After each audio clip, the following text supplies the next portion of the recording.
Like right there.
But there should be 2 years of education of each. American Legion car show. Everybody needs to be there.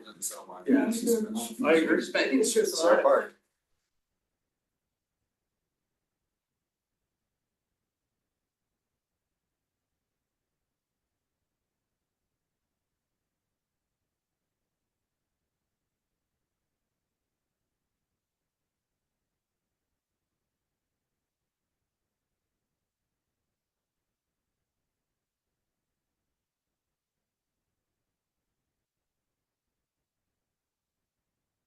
Oh, none of us put on. You good? We were linked. Can you hear today? I don't know. Maybe. But we haven't quieted down and focused, so. Chris said no. It's all about public fun. Okay. Yeah. It's from our. Pleasure. Do we need to wait for Jason or can we go ahead and start? You guys are taking care of it. We're good to start. Okay. And so I'll wait for Jason. Then I will call the pre-meeting for the Orem Planning Commission to order at 3:32. Meeting. Are you on today to start with? Yes, For so future? just you guys that don't know me, I'm Evan Teddy, I'm a planning intern. And today we're gonna talk about Orem's mobile vendor ordinance and some proposed changes that we have for it. So specifically relating to operational time limits and signage regulations. The motivation behind this is just we've had some recent complaints regarding like mobile vendor signage and it's the current ordinance, it's very hard to enforce. Were the complaints from the vendors or from the patronage? Primarily from the patron. And the catch-all phrase often is food trucks, but it encompasses more than just food trucks. Okay. So an overview of what our current ordinance says, so we have. We restrict mobile vendors to a maximum of 5 hours in one location, which is pretty hard to regulate because we have to have someone going out and checking on every single food truck every 5 hours. And we do not have any specific regulations for signage. So first, we're gonna talk about operational time limits. So like I said, our current is a maximum of 5 hours in one location. Our proposed changes are to allow operation between the hours of 7 AM and 10 PM for a maximum of 12 hours in every 24-hour time limit, so 12 hours a day, and prohibit overnight parking of like food trucks and other mobile So- vendors. Ask you another question. So these proposed changes you've drawn from other communities, is that Yes. correct? Yeah, so this graph that is shown up here is some research that I've done into what other cities here in Utah, similar like size and population to Orem, and 5 major US cities, like prevalent food truck populations, what they regulate as far as operational time limits. So those are. You're talking Orem owned properties? No, so this is other So cities in If, Utah. so if I'm a private individual and I own my property, and if I want the food truck on there, it's my property, so you're gonna tell me I can't do it? Well, the city code right now states that a mobile vendor can only remain in one location for 5 hours. Now typically, these mobile food trucks are not located on their own property. They're located. Right, but I'm just saying, the instance I'm thinking of is AT&T on 1600s. The guy came and spoke to us, AT&T was fine with it, to have, say, you can be on my property, not a problem. What's their property, it's private property rights in my opinion, but. In the current ordinance would limit either situation to 5 hours. And the ordinance says that they need to move after 5 hours. However, enforceability of that would require somebody dedicated time to go monitor these on a regular basis for compliance, and that's just not practical. And then, yes, there are philosophical you're questions like, prohibiting overnight parking, so the guy would have to come up. Unless the council decides that they're okay with it 24 hours a day, for a certain period of time. That's something the council can decide by ordinance. Right now, we don't allow it. By ordinance. So the rules that we currently have, how do they evolve? I mean, that's, They've been on the books forever, or? No, it's been about 10 years or so. We used to not allow mobile trucks. not at all. Cause I don't remember it coming towards us It might have since been I've 4 been on years. the council. So it's been a while. 11 years. It's definitely not enforced. There's a trucking security metrics 24/7, Yeah. 365, so. It's hard to enforce. The question is, do we want to change the rules that are going or make them a little more lenient, and then we can start enforcing it a little bit better, so people aren't parking 24 hours. Right now, 5 hours seems to be a little. one reason that mobile trucks in most jurisdictions are required to move after a certain number of hours is they are not long-term permitted uses under the zoning code. So when you establish a regular use that has an entitled right to be there, so if I'm in a C2 zone and a permitted use as a sandwich shop. And typically required to build a brick and mortar sandwich shop to house that use, and then that becomes an established use within the zone. And in time, if the zone changes, and someday the city said, well, we don't like sandwich shops anymore, taking that zone, they still have a non-conforming right to continue that use. Where mobile food trucks, you know, there's a long list of reasons why they possibly may not a good idea for them to be permanently located in one location. One, establishment of the use will be legal in perpetuity. Two, we've had some issues in enforcement where we've had a number of trucks trying to create sort of a food truck court. Well, they haven't also got a proper permitting for different things. For instance, dumping their gray water, right? These trucks prepare food, they have water, well, the grease doesn't have a proper, even if they have a place to dump it, they may not have the proper grease trap or other building code issues. Might not have proper restroom facilities. So there's a list of reasons, we could dive into that more about why most jurisdictions say that a food truck has to move on a regular basis. But and we could get into that if you'd like to in a subsequent discussion. I just remember that the guy spoke to us and he was adamant that we were picking on him or something like that. Are there a greater number of food trucks now than there were, say, 5 years ago? Is that, I mean, like 10 times more? There's definitely a lot more. We don't have numbers, but they're from all our anecdotal observations, it would Need some. there's quite a number more, pre-2012, pre-pandemic, or not pandemic, pre-recession. Yeah. Food trucks were not a very common business model in Utah, at least. The recession brought a whole new wave of entrepreneurs that were trying to make a new go of life, or they just were dissatisfied in the job they had and said, well, I'm gonna try something new in this. The recession is where we saw the increasing growth of food trucks and other mobile vendors since about 2010. And since then, those cities prior to that did not really have a lot of regulations around mobile food or mobile trucks. But that explosion out of the recession did create usually some type of regulation in most jurisdictions. Again, for many of the reasons, that's just a handful of reasons. We could do a more exhaustive study of the reasons why we require trucks to move on a regular basis. We don't have that today. Yeah, so this chart that I have here is findings from my research into other cities, and you'll see that most cities have the changes that we're proposing here, so operation between 7 AM and 10 PM, 12-hour limit, and prohibiting overnight parking. Now, just one rationale, well, why 12 hours versus 5? And how would we may have still the same enforceability issue, right? I think the enforceability of this provision is much easier than say a 5-hour. If you're on a 5-hour rule, well, now there's 2 places that we'd have to sort of check on them twice a day, or maybe 3 times a day.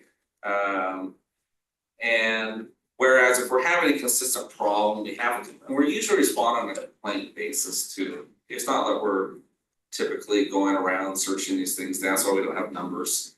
But when we have a complaint, we become aware of an issue, somebody's concerned about the food truck coming on. At least with a no overnight parking provision, if we have a consistent problem, that's a lot easier to send either a police officer out, a parking officer out, or even like, you know what, I'll volunteer tonight and go out 2 or 3 times this week and see what's really happening here. And once we have that sort of evidence behind it, then we can say, no, you are consistently violating this provision of the code, there can be consequences for your business license and so forth. Do I expect that to happen on a very regular basis? Probably once a decade maybe, you know, we really have to say, oh, you're not following the rules, we need to come down and do this type of investigation on you. But that's a lot easier standard for us to investigate than say like this 5-hour. Of these other cities you looked at, are they in Utah primarily? 11 of them are from Utah, 5 are other major US cities that have sort of been setting the standard for enforcing food truck regulations. Major US cities or cities that are similar in size to Orem? Major US cities. Of the 11 in Utah, how many of them are similar to the size of Orem? I tried to stay around, I did this research a little while ago, so I don't remember exactly, but I tried to stay around similar population sizes to Orem. So between 70 and 120,000. So I think we're looking at probably Provo, West Valley, Taylorsville, you know, similar demographics, similar situations. So you just quite arbitrarily, I mean, you chose cities of similar size, but you proactively reached out to them. I was looking through their municipal Okay. codes and seeing which cities had food truck regulations and which didn't.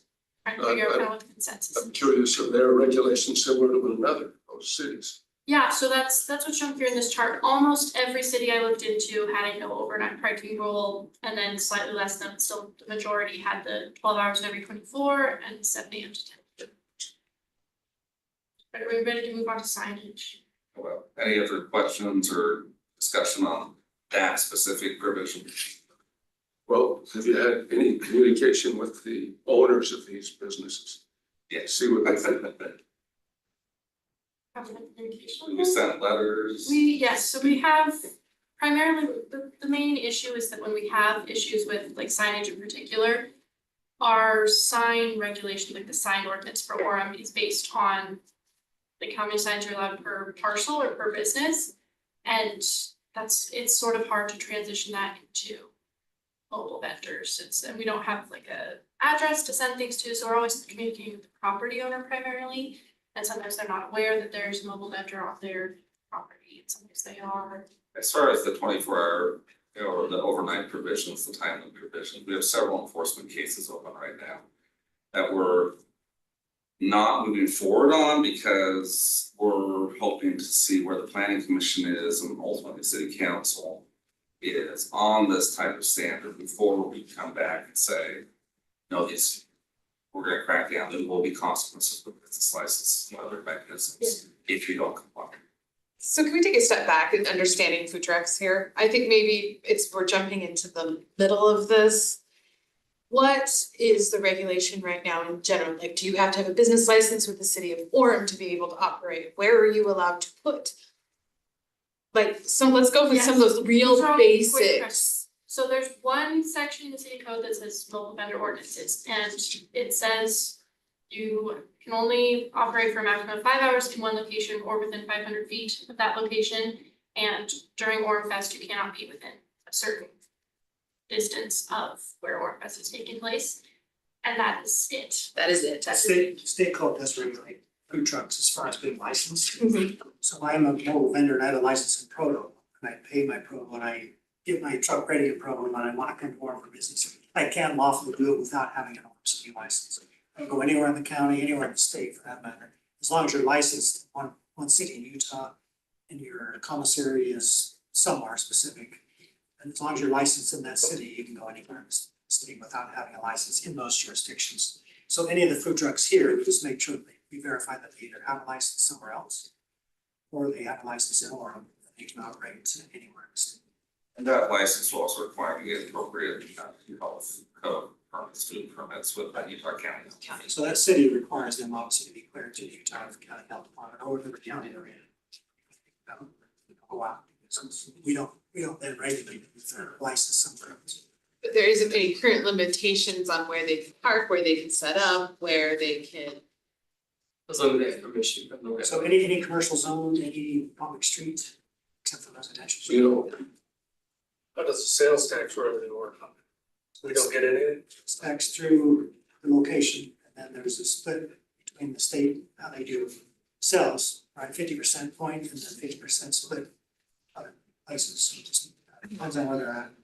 But it's a whole different state dynamic. well, I'm acquainted with a health director for Wasatch County. I know he inspects the food places, and I'm not sure what happens with these food trucks. I guess they must be inspected and get licensed somehow. County, whatever county they're in. Okay. And I believe there's one part of the ordinance that does say they have to have the property owner's approval for the purpose. So that's the only thing as far as location based. But they can park out on State Street. Good. I mean, like in front of the Sierra, I've seen, And I like a rally there, yeah, they've had like last couple of summers, they've had. That's perfectly legal, as long as you can park legally on the street. Yeah. The other thing we prohibit is, as stated, is around Summerfest, around perimeter park, you don't allow. Well, it goes from this thing, that's what it is. Any questions on time limits? Before we move on to the next topic, what is your general feedback or reaction? Is this something this specific provision we could advance forward to a planning commission hearing? Yeah, I think that hours is too restrictive. I like your proposal of more lenient and then being more enforceable at that point. Kind of with David about usage of property rights though. Yeah, I think that's something we need to deep dive in. Yeah, I The pros and cons. if I hire a food truck for the week, because I have an event, I don't want to be bothered with this overnight ordinance stuff, because I've hired them to be there for the week. Part of that, we could probably put in regulations, part of the deal is if I'm a restaurant too, then I go to the expense of renting and leasing a place, and I have the parking and I have all the overhead, and that guy comes next to me. and I Yeah, try- that. That's kind of the difference. That's what I'd love to see in the ordinance. You can't park by the brick and mortar businesses that are set up to do. How But far, I we've mean, got- if you look at it along State Street. Yeah, I was gonna say, like, Your distance is gonna be very limited because you've got food, you got restaurants all over the place. I was gonna say- So at what point are you gonna enforce that? And that's where the limits come in, 12 hours, so to speak, instead of 24 hours. So that I can just park and run somebody out of business. Or do I just allow somebody to go 12 hours, do their business, they move somewhere else? And I'm not really hurt necessarily if I own the brick and mortar place. It's competition, yes, but I'm not directly impacted by all the food trucks surrounding me taking all my business. That's kind of, I think, what other cities are realizing is we still allow them, we allow them 12 hours, we just don't allow them to do that super event or not super event. The rules of, being in a brick and mortar and paying the expense of that. Cause we have that right now on State Street. We have almost a permanent set of food trucks that are sitting right between some businesses just right over here on State Street. So it's how do you balance?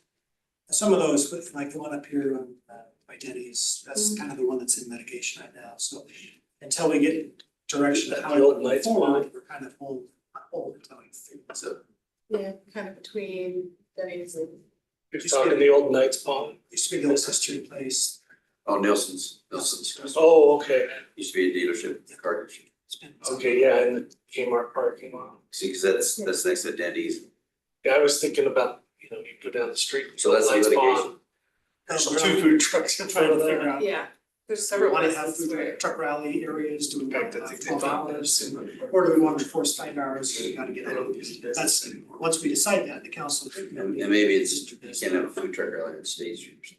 Yeah, and that's something we wanna, Cause then it'd go to a park or whatever, then you have to get the permit from the city. Or make it a special permit, so like if you have something at the But Sierra, it can't just, you can invite a food truck. They have to get a a day permit to use the space. Isn't that right next to the Java or something?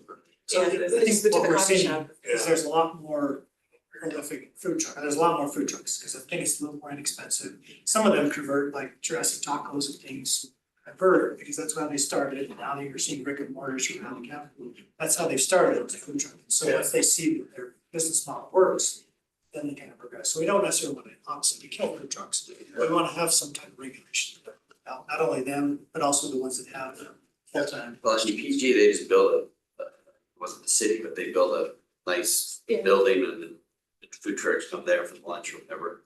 Maybe it's something we need to look at. Maybe somebody needs to start that business again. But then it's away from. Is one of the concerns the number of food trucks, like if it's one thing, it's one solo food truck, like we're saying, it comes in and does their business for a day and then moves on. But it's another thing when we have a whole group of them. Is that something that like we were talking about, that maybe you just make it an easy special permit to pull so that people are aware that this Yeah. rally is going on? On that topic, we've discussed that approach, there are. Looking at a specific land use category for, call it food truck park. We chose to not bring that part of the discussion forward at this time. We are hoping to, and we think that's something that we can and should address, especially in this type of situation that we're dealing with on North State Street. But there's some more basic questions we're hoping to get answers on first, because those will help inform how we address other food truck issues, such as like a food truck park. So we do want to come back with like the question on food truck parks, but these most basic revisions address these sort of standalone food trucks. We want to tackle that first, one piece at a time, because if we bring it all to one comprehensive ordinance, there might be a tendency for that to just get bogged down a lot of different things that doesn't go anywhere. Yeah, but I can see it the other way too, where that I think a lot of these things are interrelated. And I think that having these discussions, it's clear that there's more concerns than just, yeah, if we're talking about one isolated food truck, I think we all could agree to 12 hours, 24 period, being done by 10 PM and no overnight. I think that that's an primarily talking easy, about today. yeah. And I think that it's a greater discussion of why. That's kind of the same problem we've had with the lighting discussion as well as this discussion, is that it's kind of you put something before us and we're all like, okay, why, what's really going in? Why can't we dig in?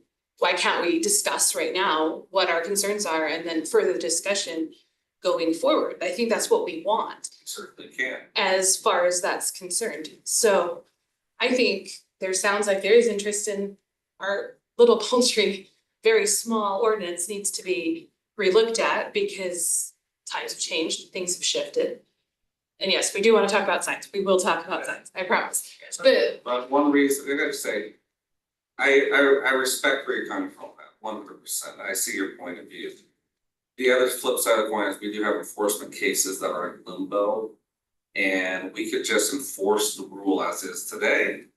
Or we could look at this one specific provision that may help out with that enforcement problem, get that moving, and then continue to talk about these other things. However, then the third alternative is, yeah, we just continue to keep those in limbo. So we can enforce it, we can keep them in limbo, or we can look at this one provision. So we're looking, again, we're not trying to force any particular direction.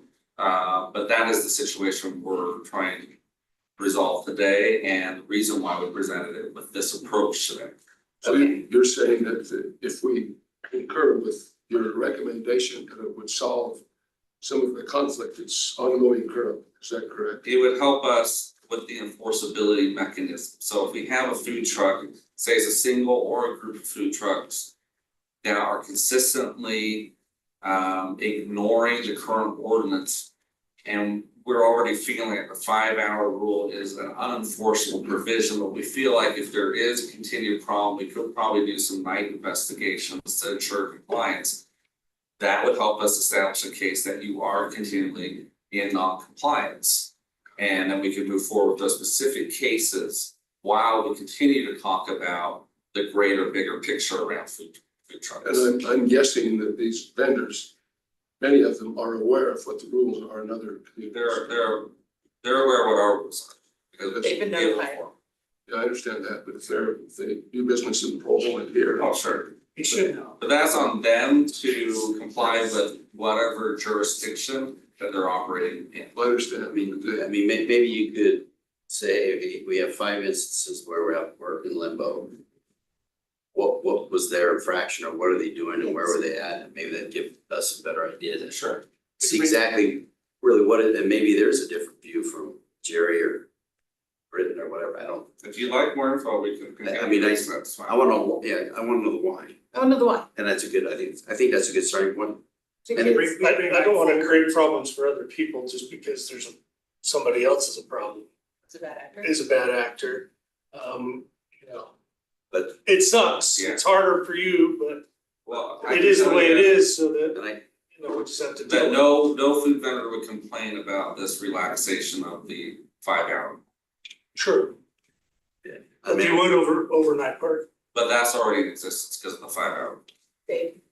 right? And we already have no overnight parking. Well, that just said operation, didn't it?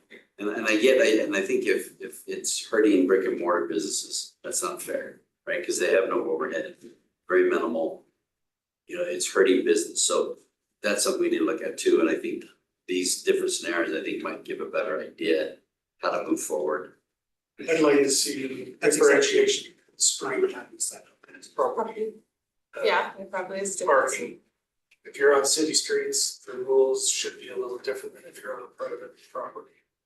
And that is, as I've looked into other cities' codes, they do have differentiations for like, not allowed to be within this distance from a brick and mortar store. You're not allowed to do this on these streets, and this is private property, it's different, so those are definitely things we can. Gary, does us changing this, updating this really affect what's pending already going on, or just it would only affect what was going forward and how they enforce it? Well, with the cases that we have enforcement ongoing right now, good, bad, or different, the ordinance says what it says today, It is. and we could go forward with that. We put them on hold to have this discussion. If the planning commission would rather have a fuller discussion and deal with like a whole ordinance and really get into details of how this works, what we would do is just frankly, these operational issues, like the 5 hour parking that we're dealing with now. We would just continue to stay that enforcement and until, Till such time we pass this. yeah, and until change. ultimately the council makes a decision one way or another. What to do with, And I mean, I'm just one of the councils, I have no idea how the other council feels, but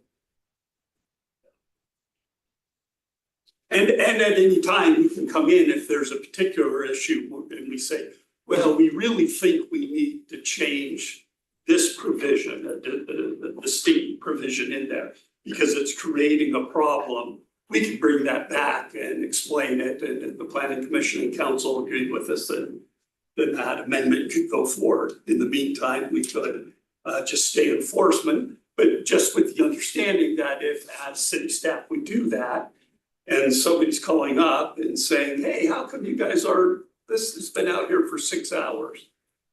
And it's, well, we're not going to really enforce that until we get through this process. Right. Yeah. Yeah.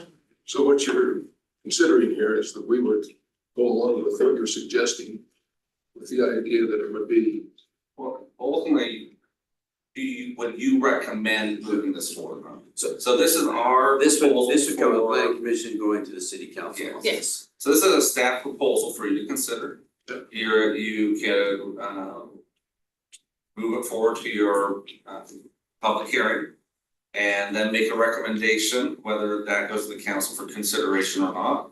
Or you, as we've also discussed, you could ask us for additional information, additional discussion, and we'll try and respond accordingly. I guess I'm still trying to understand why 12 hours makes a difference than 5 hours, other than somebody can set up for a full day. It's still virtually unenforceable. So why even bother with a specific hour They can limit? kick you out after 12 because you can't stay, right? After 12. Yeah, so for instance, if you have a 5 hour limit, I don't know if I'm gonna do this, but they could set up three different locations throughout the day. That would be legal, alright, but say they only wanna do twice, well, now we're in that 7 to 8 hour window where technically they should move. But they're not. And then, does that make sense? It does, but Where I we guess have to why- like track them twice a day. Right, but it's easier to track 7 a.m. to 10 p.m. than it is the 12-hour limit. Yes. What's the point of having, Because Both. from 10 p.m. to 7 a.m., that would be no, they're there or they're gone. that would be no overnight parking. Yeah, Yeah. exactly. But I'm saying, why do we still need the 12-hour limit within the 7 to 10? Because it's, right now, we're telling, it's more like, okay, you're a food truck operator. And they're coming back saying, hey, 5 hours a day is unreasonable. We really wanna be here 8, 9, 10 hours. So we're at this juncture point where, do we go ahead, we're with most food trucks out of compliance with the 5-hour rule? And try and get them all to comply with that 5-hour rule, because that's what's on the book? Or do we have this discussion that says, yeah, really 10 or 12 hours a day is actually reasonable? And we're not gonna make that an issue with you, dozen food truck owners. I'm not saying it's reasonable, I'm just saying, if we say you can operate between 7 and 10 p.m., why do we care if it's 12 hours or if it's all 15 Why hours? not just let it be the whole time? Why can't they, why can't they just it's easier to enforce, they're either there at Sure. 7 a.m. or gone by 10 p.m. Yeah. Then like, I don't like what other people think about this too, but like, what's the need for the 12-hour limit as opposed to just hours of operation? I agree with that. Unless the Yeah. point is to get them to move off the We property. could certainly take, we could adjust the proposal, if you don't feel the 12-hour rule makes sense. We could certainly take that out of the proposed ordinance and bring back an ordinance that just focuses on 7 to 10 p.m. and I would- overnight. I would prefer that personally, not as though you're asking for a vote, but Well, yeah, I wanna hear what y'all's makes it opinion. makes it a lot simpler to enforce it. See, if you just knew you had to operate within those time constraints, rather than what time did you set up and you've been here now. It's only 8 at night and you've been here 12 hours. I mean, it just seems to me it would be a lot simpler just to go 7 to 10. I think we'd be amenable to making it simpler. What do you think? I think it's good, I'd still like more details and I'd like it to be a more robust ordinance. If I we're would as gonna, well. I don't wanna spot check it. If we're gonna do it, we should do it right. Maybe it'd be good to have 1 or 2 food truck owners come in and kind of share their perspective as well. Bring some food as well, right? By all means. I think someone said Jurassic tacos, I think, They've always been one of my favorites. really? Always has. Okay, let's move on to signage and then we can continue further fine-tuning discussions on that. Alright, so as I mentioned, we don't currently have any regulations for signage for food trucks. What we're recommending is that all signs they have are permanently attached to the vehicle with the exception of one A-frame sign that can be used sort of as a menu board. And the idea of this is that when they leave that location at the end of the day, all of their signs go with them. And they're not leaving them there in public right of way or anywhere else. And just for that menu board, we recommend that we're enforcing it to be smaller than 3 by 4 feet. And then placed within 10 feet of the vehicle, so it's still. And this is the same as what other communities have done. Yes. Can the sign be placed out in the street, 10 feet away from the vehicle?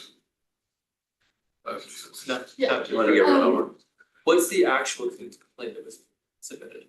Flags. Like regarding this Yeah, right. specifically, yeah, so we have had food trucks that just have way more signs than a typical business would be allowed, and they're putting them right of way, and they're leaving them there even when the truck has been removed at the end of the day. And those signs kind of become a permanent fixture of that place. So part of it's probably an aesthetic consideration and some of it's a safety consideration. Sure. Now, are these signs that are being left for the on private property with permission of the owner, or are they in like the sidewalk? The specific case I'm thinking of, they're in the public right of way in between the sidewalk and the parking lot of this private property. And they're also in that clear vision area there where we're not supposed to have any signs. I think those are great. I mean, my thought is if you had one menu board, maybe they have a huge menu and then they got the drink menu or something, maybe you have 2 right now, but Yeah, I think yeah. still maintaining the within 10 feet. fire trucks have two A-frames, one on But each it's in the side, right has of like way, two lines going. You can't do it right away, so. Or do like a menu and then a promotion on the other side. We could also add something in here that says, please refer to a sign ordinance or like further things. Instead of specifically saying it here, like you can't put this in the public right of way, you can't all this, you just refer to the sign ordinance that we already have that has a lot more professional considerations. So fewer places people have to go to look for information though, I would say that if we want it spelled out, it's not bad to spell it out. Read enough law cases to know never underestimate the ability for people to do really weird Yeah, things. it's certainly appropriate. There's pros and cons to both approaches, one, because of probably, and what you just said is, it's there. One con that I've run into several times throughout 20 years is we end up changing one provision. And then later we have a conflict with the other code because somebody forgot to check for that code for the updated codes. So having a reference says for additional sign regulation C section blah blah blah, then there's only one, that's just one pro, but keeping all your sign regulations in one spot. Yeah, but I don't think it would be harmful to have it included, prohibited non-public right of way, not, Absolutely. that specific, that small, not, yeah. That'd be common sense, that's. Common sense. Never and underestimate practice. people's ability to be creative. I don't think it's a bad thing, they should also have a little bit of separation, right, so food truck is a little different than a brick and mortar, and so. It is, but there's also some limit to saying that they shouldn't be able to violate all the rules. Right, but I just mean that, so it's okay to have them in separate Oh, places. separate places, yeah. Yeah, and if you find that you missed it, that's when you just go back to fix it. Just need to be It's worked on. obnoxious, but Can be done, yeah, so. you need to simplify for the populace because most of the time I don't know how many times I have people call me about looking at ordinances and how are people supposed to figure this out? Well, I don't think you are, honestly, the way it's set up, you're probably not meant to. It's so easy. Be good to bump it up to allow too many words. Yeah, I'm fine with that. But Everyone seems fine too. it's just on the right of way. Well, if they're within 10 feet of the vehicle onto it, they're not gonna be that big of a problem, right? And lines usually go out past 10 feet. So if you do two signs, typically it is a business or a property owner can have two signs. So if we're gonna allow them now to have two signs, versus restricting the property owner to have only two signs, so it's kind of a, I don't know, it's quite fair to have food truck have two, and I only have two, but I'm paying for them to come on my property. So you gotta be able to, I guess fairness wise, look at all the ordinances, what's fair for both. Well, my thought, their A-frames are usually menus. And usually that often have two because they have two lines. And if they're smaller ones, maybe something. Yeah, usually that's what they're floating around, Well, that's the hard part, right? We're talking about impermanence. The whole point of the food truck is for an impermanent experience that is a finite amount of time as opposed to somebody who owns business who every day is putting out their giant sign over and over again for the same thing. In theory, I'm not saying it works that way, but I agree with Jason, though, do not want to penalize the brick and mortar no, I agree with that to too. help them, so, yeah, it's a hard thing. Yeah, but two small signs that they pick up and Yeah. put in their thing is different than somebody putting out Very signs over a there. lighted, Yeah. very prominent graphic. I'm curious what the brick and mortar restaurateurs would have to say about these rules and equity that you're addressing, and is this reasonable and fair in their way of thinking? I don't know. That's We talk another about good having one. someone in this business come talk to us, but it would be well to hear what the brick and mortar people have to say. as Yeah, well. maybe like staples in city like True Religion or something, right? Where you run each of their Yeah, form specific, form papers kind of things. Cause I think True Religion probably, I think competes with some food trucks. Yeah. I think I've seen them down there a couple times. I live near there, sure. It's very good. Any other feedback? So I think the short is these regulations you're proposing are fine. If we do need to move forward with them, we can, but we would also really like to have a further discussion. I think we do need to talk about what it means to have a food truck court or park or whatever, or is there a limit? Do we put limits on the number of food trucks that can be parked in the same locale at any time without going to a special permit for that, or We can prepare a more comprehensive presentation on the whole issue around food trucks to make sure why we even allow them to begin with, the pros and cons, and more of history and numbers behind it. And just take discussion, and they all just pose some big questions like food truck boards or parks, and because I think have that scheduled for agenda in the next month or so. Do we not have any license to operate in the city of Orem at the present time? well, that's what we're saying is that we don't, because anyone from any other city can come, Oh, we do have some. but we have business some, licenses we do. From, Yeah. they have their commissary here and then they go out there. Yeah. So we do have some. We do some, but yeah, that's not the total number of Doesn't tell us, because American Forks licensed person can come over here and do business. provos and, Yeah. yeah. I think that would be beneficial to have it within a larger frame discussion about it.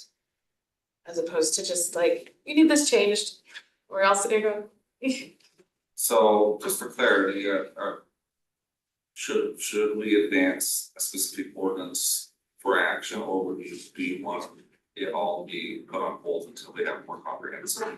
I think somewhat that's gonna depend too, because whatever we do, we're gonna have to do for city council as well, so do you, what's your? I personally just, the things you have on hold, just keep it on hold and let's get more information. Let's get more information, okay? When we were at with just the operating hours and then build upon it, so they can move forward and get things going. I mean, it's pretty restricted, 5 hours right now.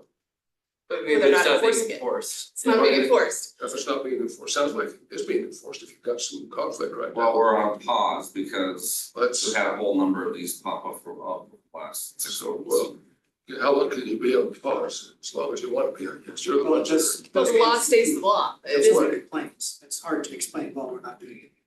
You know, So I mean, the quicker we go, although we can take as much time as you need. Yeah. The quicker we move, the easier it will be for enforcement. I would suggest we So proceed. you're still with gonna be a what month and a half, 2 months down the road Oh, anyway. yeah. So What's that? yeah, you're still gonna be a month and a half, 2 months down the road anyway, because you gotta go. Then you have to present it here in your meeting, and that's going to council, so. Then we have to do it again, Then we- so So if you your comprehension So you into can push the it if you push it out 2 weeks, so you're out a month, 2 months instead of a month and a half, so. that's not how I feel too, I think if we come back, not necessarily our next meeting, but the following meeting. At the beginning of September, and we have this ready to have a discussion about it, I think. That would So when is the next planning? 21st of August, Probably September. probably September before, Okay, yeah, first week in September, I don't. and then that food truck's going to be over by then, or most of them. Some of these are They do front slow in the operator. winter. They do slow in the winter, give us some time. Yeah, most of these businesses have short year-round operations, but we don't see a lot of seasonality to it anymore. Yeah, I say we get more comprehensive and do it once. Okay. Thank you for doing that. And then you've got 5-10 minutes for. Well, let's do lighting, so I'll kick off and I will keep it to 10 minutes. And So I I'll think, share. have a second, thank you for your work on this, we appreciate it, I would. not you. Emma. Jim, thank you for your hard You work, were looking right at me. I've looked past you. And thanking Emma for. I thought, what did I say? You worked hard on the stone. I don't think I know this gentleman. So this is Rod, he Oh, Rod, is our yes. other new member, he was not here last time, Right, and this is our other, oh no, the other. Britain, Britain or Britain? Whatever. Britain. Spell Britain, can you do that? B-R-I-T-T-O-N. B-R-I-T-O-N, They are T-T, two T's. okay, but not A-I-N, just. Okay. Are you Great Britain or just Britain? He's pretty great. I've called great a number of times. Okay. Just a what I'll do is just recap and then maybe just show a few photos to what the appetite for the next discussion. This is residential street lighting. No, this is no, this commercial. is outdoor lighting regulations in non-residential areas.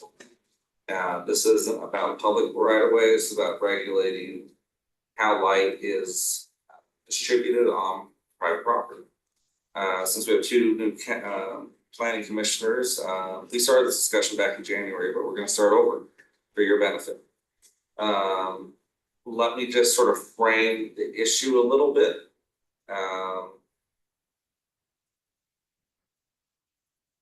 And show a couple pictures, and that will get us going, so just so you understand what the topic's about. The basic principle is light trespass. Light trespass being light where it's not wanted. This usually results in glare type situations, which is also just discomfort glare, makes unpleasant ambiance or environment, but also disability glare where you're actually unable to see clearly what's happening in a situation. You've all experienced that with blinding headlights coming at you down the road. Over illumination, where we just have more lighting than what's really needed and necessary to solve a particular problem or issue. That can also, again, result in glare, ambiance issues, but also energy, just wasteful energy. There's ways to address this with fixture types. We'll get into all these details, we'll dive down deep later, but I'm gonna skip ahead to some of the situations we're seeing in the city. Moving forward, just so you know, any regulation that we the old council would ultimately adopt would not be retroactive. So anything that we end up adopting to combat some of these issues is just for development situations moving forward. So that might be just for new construction, it might be triggered at some type of substantial remodel point or addition to a building, but it wouldn't be retroactive. So we're not proposing that the whole city, everybody's forced to switch out their light fixtures overnight. It's more moving forward. Here's some of the situations we are seeing though with our current, that we don't have a lot of firm or good guidance around. And we'll dive into the details of that, but these are commercial lighting situations. Two principles, as you'll see in these photos, one just not beyond the glare is luminosity, it's just overall brightness. These bulbs here are all the exact same color temperature, but they gradient upwards in the amount of light output that bulb or fixture produces. Versus color temperature, this is often expressed in a term called kelvins on the back of your light bulb box. And going from a warm color in the 2700 Kelvin range to a more blue light or ultraviolet side of the spectrum, typically in the 5,000 to 6,000 Kelvin range, although we'll see different variations. So this is a great example of not only glare, but also that varying degree of light spectrum that's emitted. And we'll talk more about how both these things affect people's ability to see and do the job that light is meant to do. Because light, there's a common misconception, more light is better. More light isn't necessarily better. It's the way that we manage the light that produces the outcome we want to produce. Safer or better ambiance inside. So just a few pictures, and Madeline, tell me when we're out of time. Okay. But Are all of these from Orem? these are all from Orem. These are some of the commercial examples that are creating, again, light trespass, especially when it leads onto residential properties. Although it does create problems even in commercial areas. But particularly think about your bedroom at night. Yes, I could put in blackout curtains, but maybe I don't want to, or maybe I want to keep my windows open, or that light bleeding into areas that is not welcome. One thing we could talk about too is for the health consequences of light at the wrong times. So this just whets the appetite. Future discussions will dive down into the specifics of all these topics. This is actually a better example where the lights are cut off. The glare situation. The closer you get, it's always harder, but see, as it goes down that line, these problems start disappearing.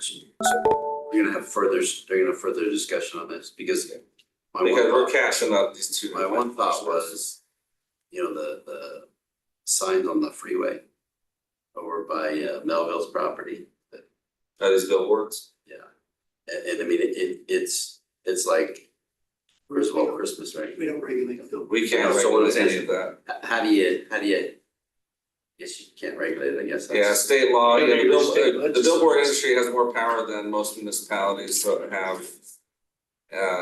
Or any other jurisdiction has. So there's really very little we can do to regulate billboards and the amount of light that they produce.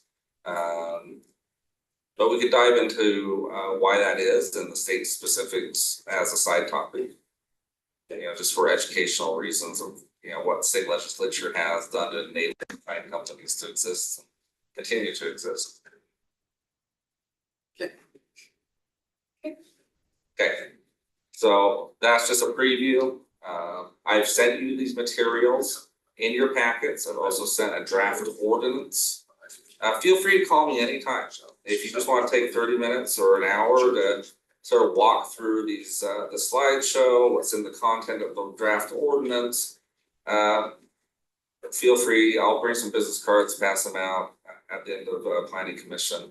And we can just also sit down one-on-one, talk through a lot of slide initiatives.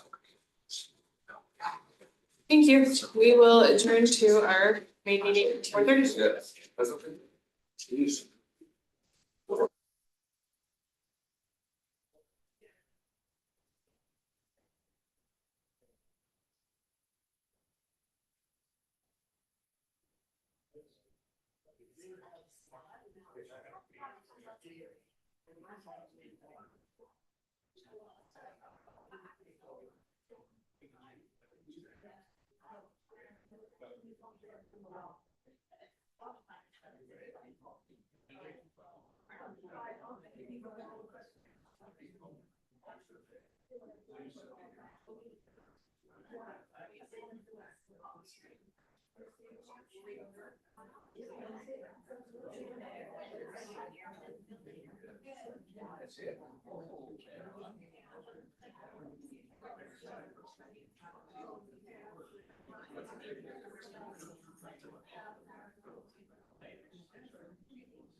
Test.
Okay, and are we good? Is Hasten still there? Okay. So what's the change, what's?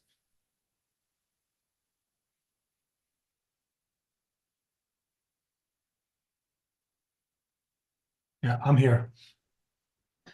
Okay. Good, all right. We are going to go ahead and call this meeting of the Orem City Planning Commission to order at 4:30 PM on August 7th, 2024 in the City City Council chambers of City Hall. It's wonderful to have a full room of people. We have a lot of business today, and we will try and get to everyone, and the public hearings will be towards the end, just to be aware.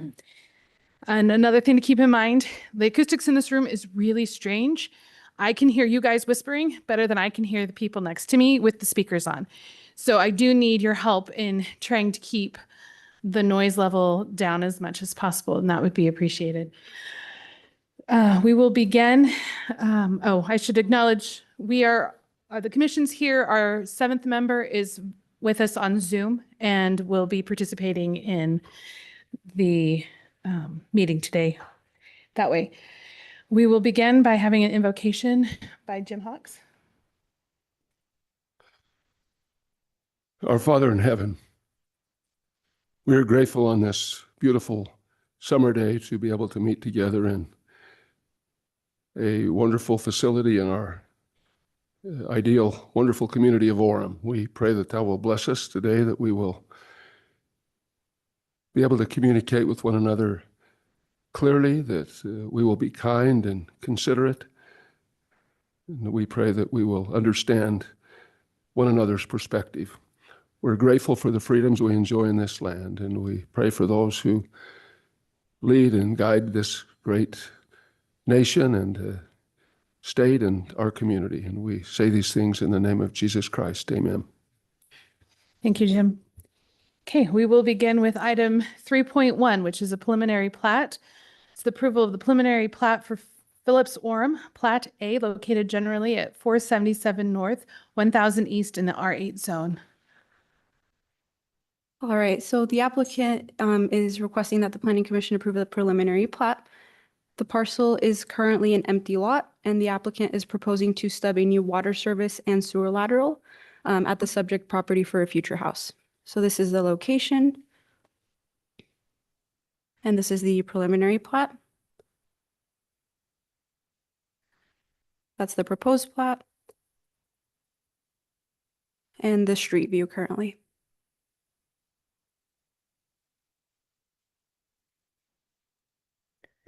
Any questions from the commission? Okay, is the applicant here and would they like to come forward and say anything? I'm here, but I have nothing to say. Okay, that's perfectly okay. Okay, What's the proposed square footage on this home? So it's 0.21 of an acre. And the square footage is 9,513 square feet.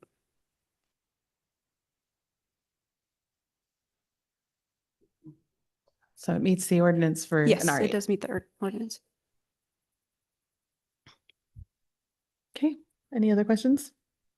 Okay, would someone like to make a motion on this item? I make a motion that Planning Commission forward a positive recommendation. We're approving. It's administrative. Okay, We we approve. approve the preliminary plat for Phillips Orem Plat A, located generally at 477 North, 1000 East in the R8 zone. A second. Second. Okay, Jim moved to approve and Mike second the plat amendment for Phillips Orem. Rod, vote. Yes. Jerry? Vote. Aye. Aye. Aye. Aye. Aye. Hasten? Aye. Okay. The preliminary plat is approved. We'll move on to another administrative item, item 3.2, which is a plat amendment vacating lots 5 and 6 of Breton Woods Plat B and approving Breton Woods Plat G, located generally at 142 North, 1200 East in the R8 zone. The applicant is requesting to combine 2 lots into one. She is the owner of both lots, and she would like to add amenities that would not be permitted on a vacant lot without a dwelling unit. So for example, it would be a sports court, a covered patio, and by combining the 2 lots into one, the lot improvements would be permitted because there would be a dwelling unit on the lot. So this is the current location. And the two current plots. And the proposed plat. and the street view.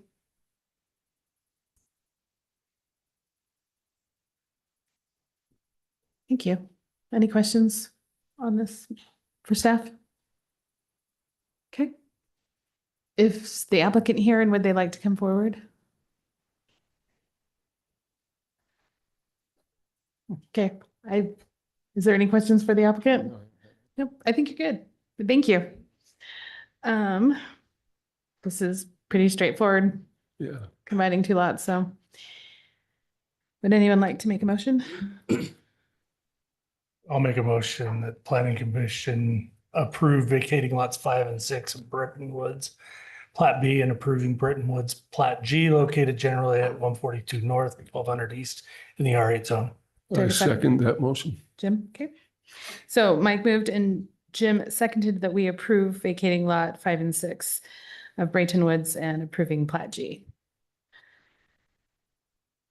Do you want to vote? Start a vote? Aye. Aye. Aye. Aye. Aye. Aye. Hasem? Aye. Okay. That plat amendment is approved. We'll move on to item 3.3, another administrative item. It's a site plan. Approval of the site plan for the 2024 fire training facilities located generally at 1350 South, 1600 West in the public facilities PF zone. All right, so the Development Services is proposing the construction of a fire training facility for the Orem City firefighters. This project will allow Orem City firefighters to be trained both in a classroom setting as well as a variety of simulated fire settings and backburn buildings. The buildings are especially structured and designed to have fires repeatedly inside of them and extinguished, providing them with the opportunity for training on live fires in a controlled setting.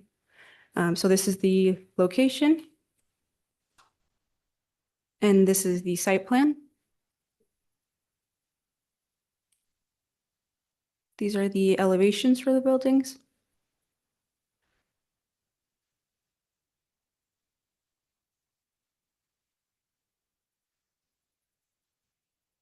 And more elevations.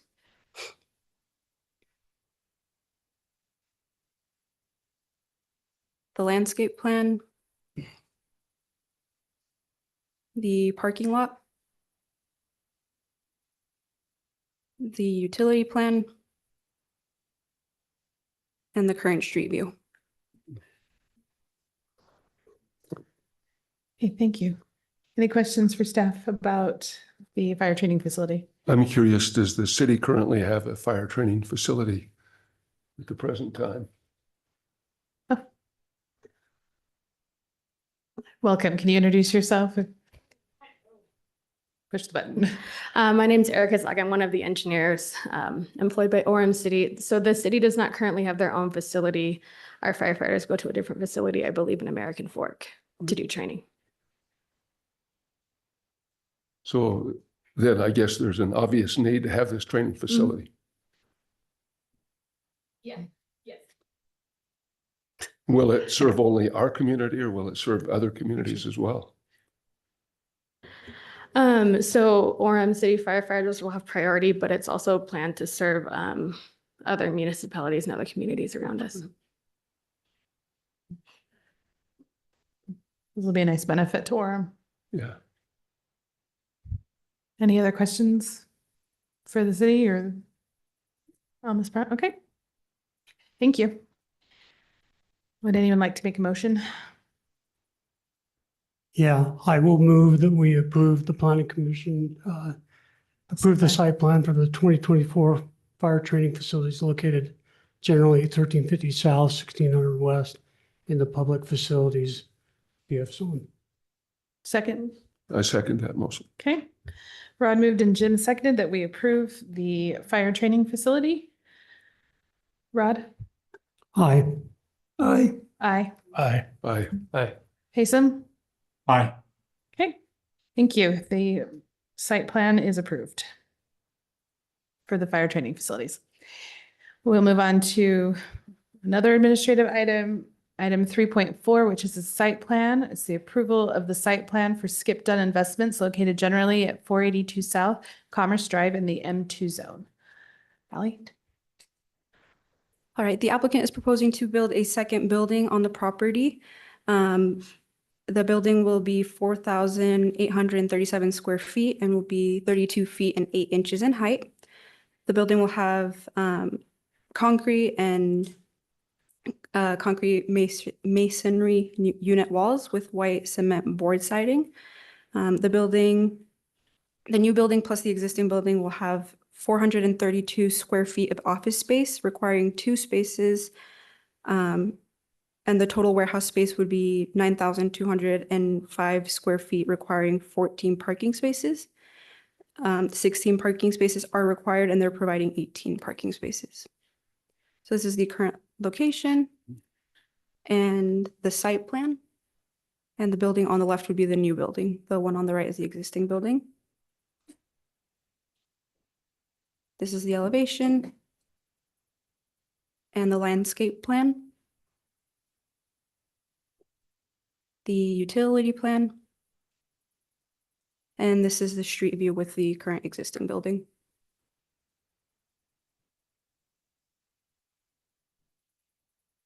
So the new building will be behind it? Yes, so this is The the back. current building and it would be in the back on the west side. As an addition, a demo. Oh, what, sorry? As an additional building, not as a demo. They wouldn't be tearing down the old building. No, they would be adding another building on top of or in congruence with the building that's already there. Any other questions for the city? Is the applicant here? Would you like to come forward and? How are you folks? Good. Yeah, I've owned that building since '93 and we're just trying to clean the back end up and do some remodeling at the same time add on to our square footage. So to continue on. Okay. Any questions from the commission to the applicant? No, I don't. There a road on the backside? No, there's a irrigation easement. Okay. It's way too big for what it needs to be. I was just wondering if you were gonna use any access. That's why I was wondering if. I'd there's a like to, road. but they won't let me.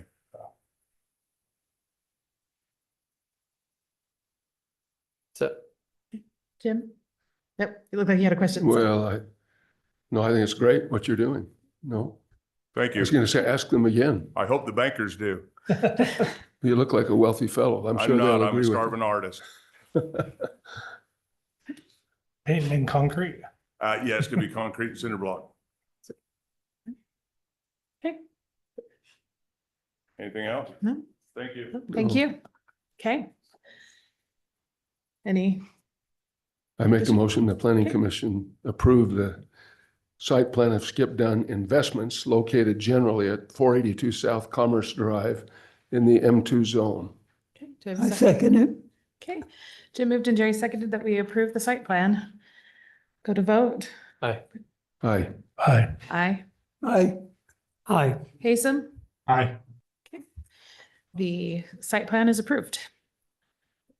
We will move on to item 3.5, which is the site plan approving the Orem's Arts Loft located generally at 841 South State Street in the C2 zone. This was a continuation from the previous meeting. And I'm going to recuse myself on this one. so Jerry Crimson will be leaving and will not be participating in the vote on this one. He will be back after this item. So in our previous meeting, we discussed this a lot. Do you want to just give a very quick overview for the commissioners who were not present last time? Yes, so the site plan for the Orem Art Loss was presented on July 17th before the Planning Commission. This is the current the location of the parcel. And this is the site plan. This is the demolition plan and concept site plan, along with the concept plans and the units that would be placed in the buildings. The landscape plans, elevations, the parking levels, photometric plan, the UDOT exhibit. And this is the part that outlines the settlement agreement and what is on the site plan. So there are several slides if someone wants me to stop at some point. Very good. And the street view. Thank you. Do you want to ask that question? Okay. Okay. There is one question that was follow-up from the discussion that we had before on the settlement agreement versus site plan. There was a question about entrances. It says one entrance intended for public daily customer and or resident use oriented towards a public street, public open space. And there were some questions because there's openings on each side. And the question was whether or not what it meant by one entrance. It's probably a Gary question. Do you know what they meant by one entrance? No? Or does Jason, anyone? I think the applicant's here. They want to fill it in for us. You can do it too. Yeah, I just, Yeah. yeah, come. Logan Johnson with Wright Development Group. I believe that referenced one entrance on that particular street. From my reading, just based on what you described. If you could show it one more time, then I Yeah, could maybe double check. It would be on the first page of the settlement versus site plan thing, agreement versus site plan. It's on entrances. It's about a third of the way down. Yeah, I don't know if I'm not 100% sure if that means I don't think it would mean only one entrance a lot. I think we need two per fire for the project, but I suspect it would say at least one entrance for public daily customer use. So like one on each. Right, and we'll have some space in the garage where that would be open publicly. That would be my understanding of that. It was just a question that came up, so thank you. Yeah, fair. Thanks. Do you have any more? Okay. No, we think the site plan matches the settlement agreement and complies with that requirement. Okay. All right. Any other questions for the developer at this time? The city? Well, I'd like to know a little bit about the settlement agreement. I'm not sure what can be addressed regarding that, but either Gary or you, Mr. Johnson. Yeah, I believe the settlement agreement was something that was in between the previous zone that we initially applied for. And after we filed suit, our attorneys met with the city's attorneys, and they came together in this agreement, and it's pretty much spelled out what our project would be. So let me just, for clarification for others that are here, that may be interested to know the background of this property. So this is the old Meadowgold property. That's correct. And Orem had rules and regulations then that you worked from to create this development. Mm-hmm. And then things have changed since that time. And but at the time that the rules were in place, you complied with those rules. And then there was some changing on the part of the city of Orem regarding the regulations relative to that property that you were grandfathered in on. Is that correct? And That matches my understanding, yes. yeah. Mm-hmm. And so we've just, you did what was legal at the time. You proceeded and did what you felt was the right and proper thing to do based on your initiative. Mm-hmm. And that's where the rub has come. And hence this settlement agreement that has been crafted between officials of the city of Orem and your organization. That sounds right. Yep. And then our application today, we feel, and I believe staff supports, complies with all aspects of that settlement agreement. Okay. Thank you, James. For clarification, this is our second time at this. We had a long discussion at our previous meeting regarding the site plan and vetting it. And so, do we have any additional questions? Haysom, do you have any questions? No, I don't. Okay, thank you. All right, thank you. Then, I do have just a you have one? comment, I guess. I live fairly near this property and it's a substantial accommodation with what, 311 apartment Yeah. dwellings? And certainly that will change the way of life for people that live in that general vicinity, including me. And, traffic is pretty heavy already, so we kind of feel like we're roped into this thing and the cows are out and there's not much we can do. Our hope was that something could be crafted that would be suitable to both parties, and I guess this is the best we can come up with, what you've presented to the city and agreed upon with the city. That sounds right. At our last meeting, I believe the city's engineer explored some options that the city is looking into to help mitigate some of those concerns, but I believe that's outside the purview of this particular application. See, and one of the concerns that seems to be general in our society, not just in our community, is the lack of affordable housing. And the hope was that these dwellings would be purchasable.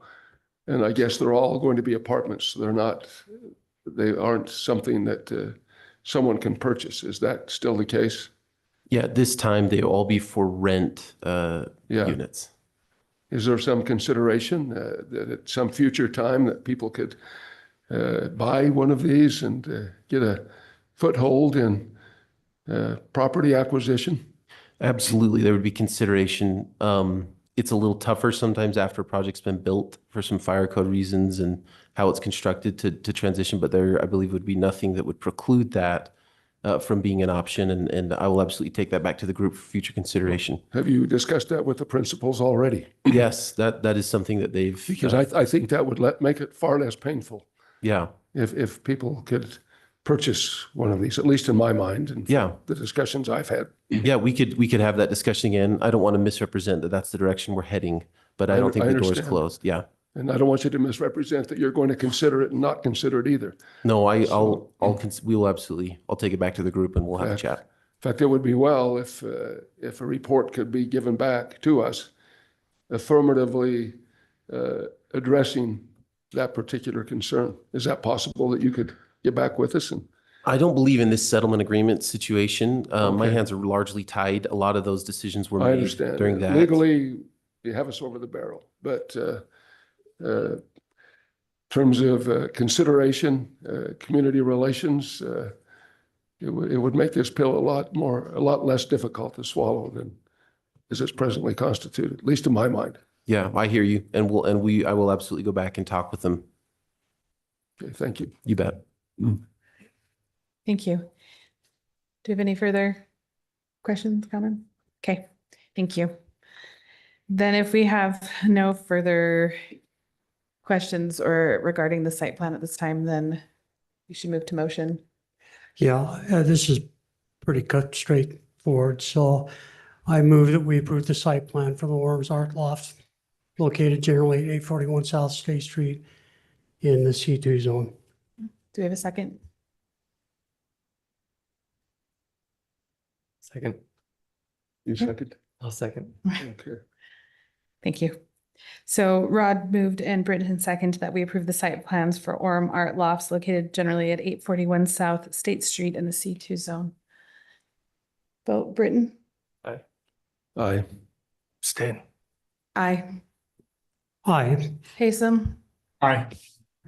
Okay, the site plan is approved for the Orem Art Lofts. Thank you. Hey.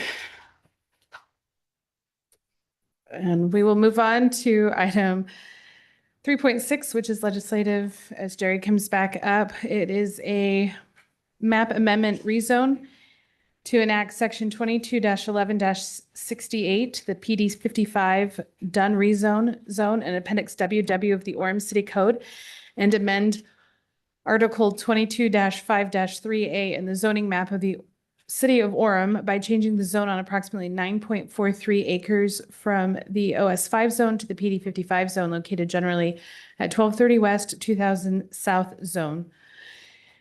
This is an item we had continued from before, and there has been some substantial changes to what had been previously proposed. Jason, are you going to?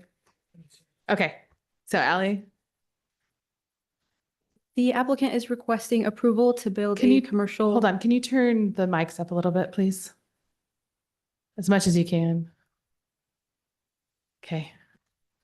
And then speak as close to the mic as you can. Okay, Thanks. so the applicant is requesting approval to build a commercial development at what will be the corner of Lakeview Parkway and 2000 South in the southwest corner of Orem. The applicant submitted his initial application for the rezone in February of 2022, and he was asked to wait until the details of Lakeview Parkway and 2000 South were further established and further along in the design stages. The initial request was reviewed on the June 19th, 2024 meeting by the Planning Commission and was continued to today, August 7th, 2024, in order for the applicant to prepare a planned development zone for the site. So this is the location. And this is the concept plan. This is the current zoning. It's in the OS5 zone. And this is the proposed zone for it to be a PD 55.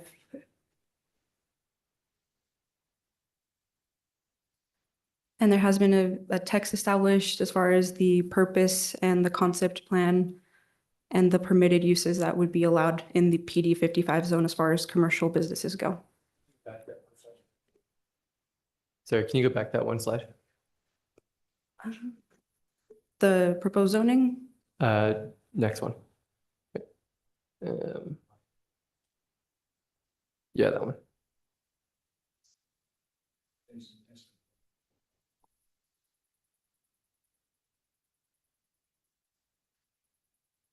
Okay, thanks.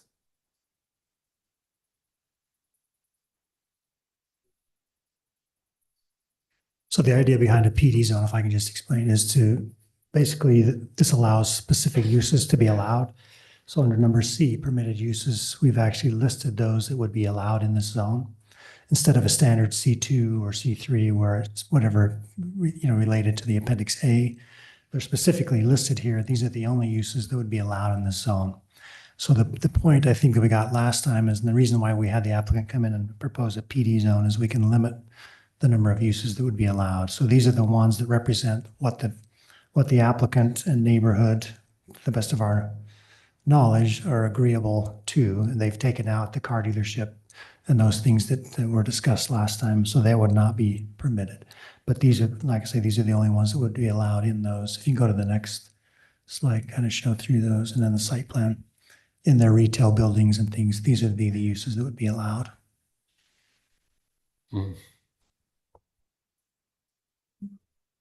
Where are they with the setbacks and the height restrictions and stuff? So that's in the code as well. So if you go to, so there's building height. So the PD zone is set up so it basically outlines all the different requirements, like a typical standard C2 zone would have the heights listed. This C2 zone limits or lists all those specifically in this code. And then it refers to subdivision ordinances, site plan requirements, all those type of things that refer to other sections of the zone, but it's all listed within this zone itself.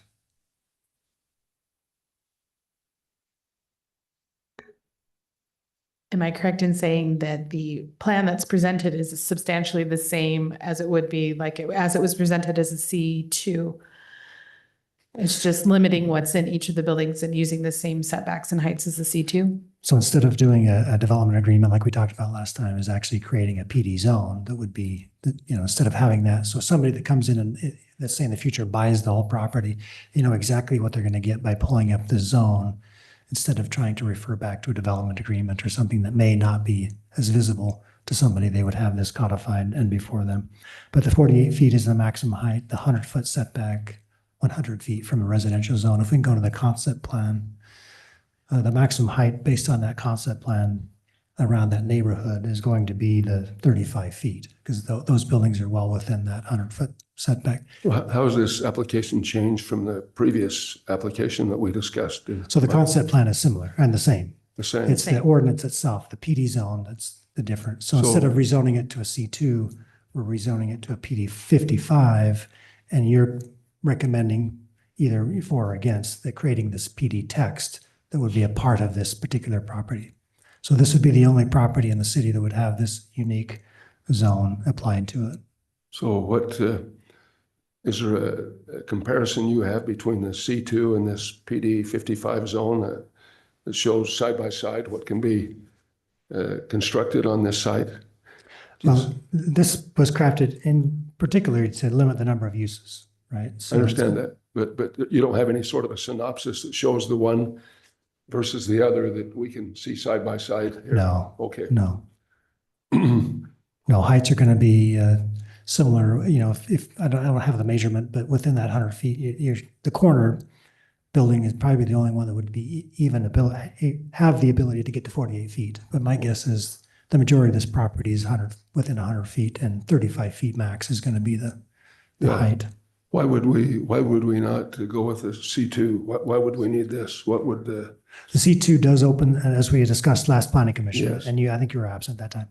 The planning commission felt that the C2 is a little more open. There's a lot more restriction, or not a lot more ability. If you look at State Street, any use that's allowed on State Street would be allowed in this location.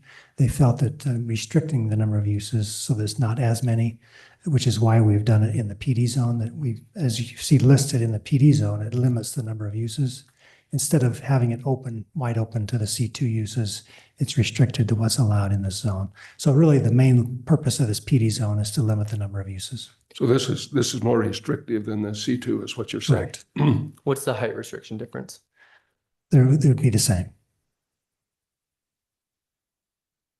So really the PD is. Just limited use. C2. Right, so the uses I think were the biggest issue, at least at our, and the height hadn't been brought up, but based on the configuration of the site, 35 feet is probably going to be the max you're going to get. And so it's really boiled down to the number of uses, and it seemed like based on the applicant's discussion, these are what the neighbors, and if there's a neighbor here, they can discuss that, but I think they're comfortable as much as they can be with these uses and not some of the others, like a car dealership, like we said, and some other things that auto repair, I think, was one that we excluded as well. I'd like to hear from the neighbors. We'll have a public hearing in a few minutes. Great. Yeah, one of my biggest concerns was more setbacks and transitional stuff of C2 versus C3, which is meant to be closer to residential, that transition. And it doesn't look like we changed anything. And they're still asking for the gas station. They're still proposing the gas station. I should Yeah. say. And the gas station is limited. They can't put in a car wash any addition to what the gas station. I mean, I guess that's a question for the applicant. Yeah, so the gas station with or without the store, I mean, that's permitted. Is the applicant present? Yeah, we'll call them up in a minute. We finish. Any other questions for Jason at this time? Okay. Would the applicant like to come forward?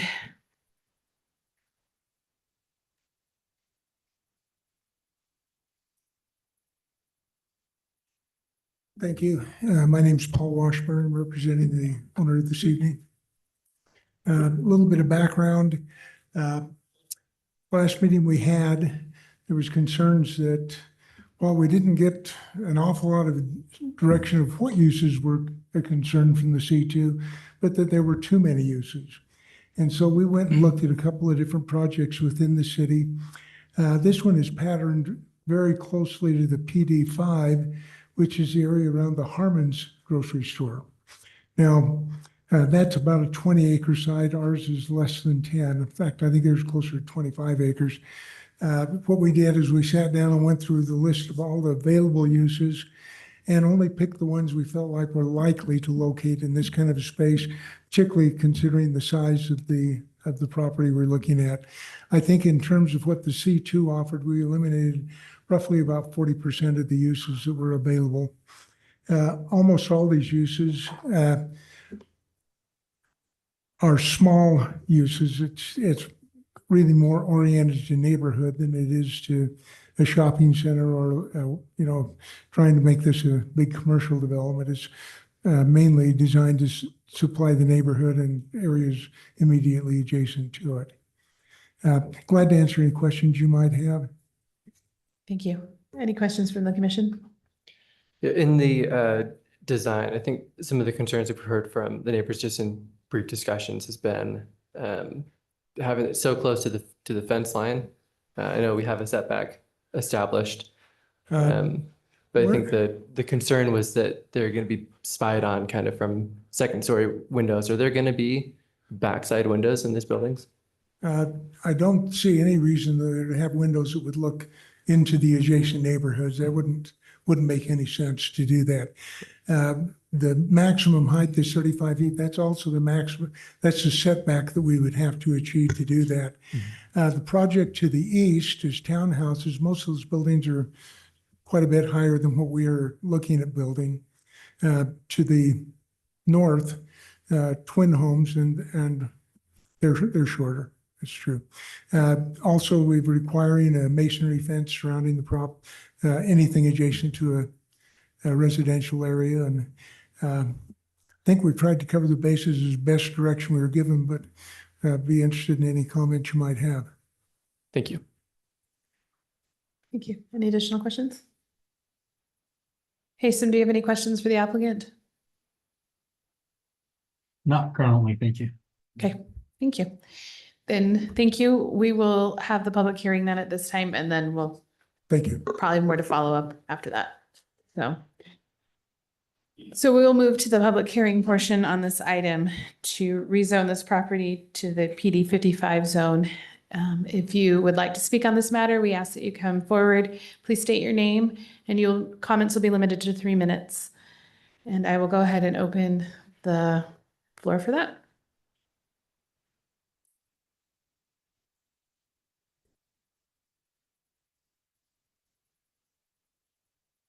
Before I start speaking, I would like everyone from my neighborhood who's here to stand.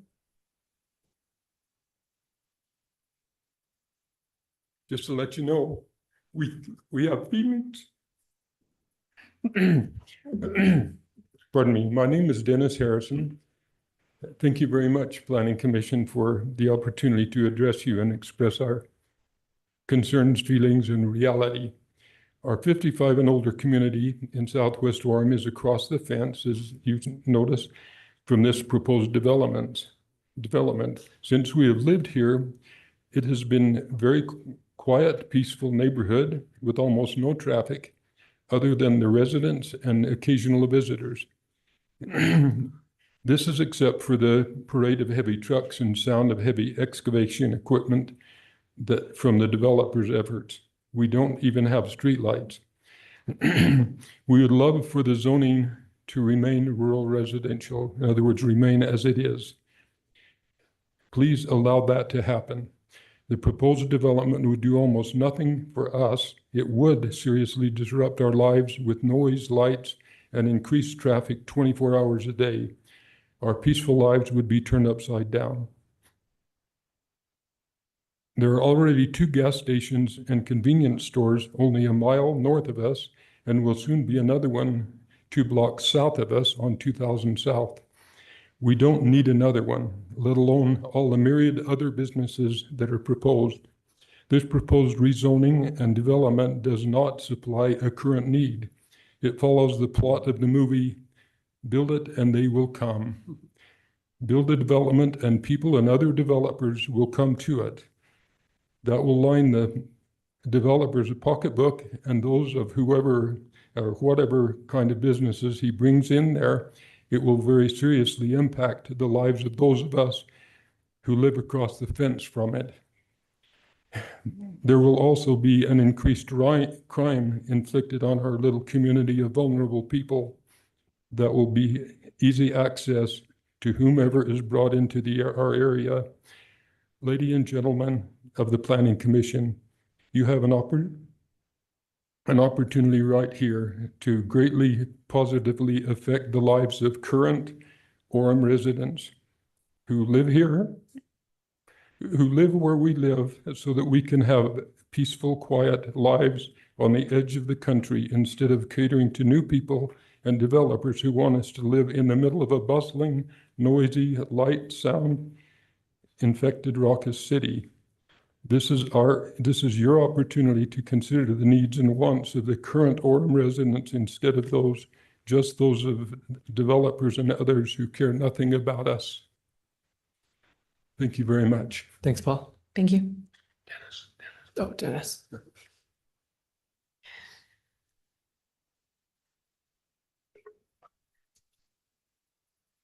Jim, this is for you. Jim, this is for you. Oh, my goodness sakes.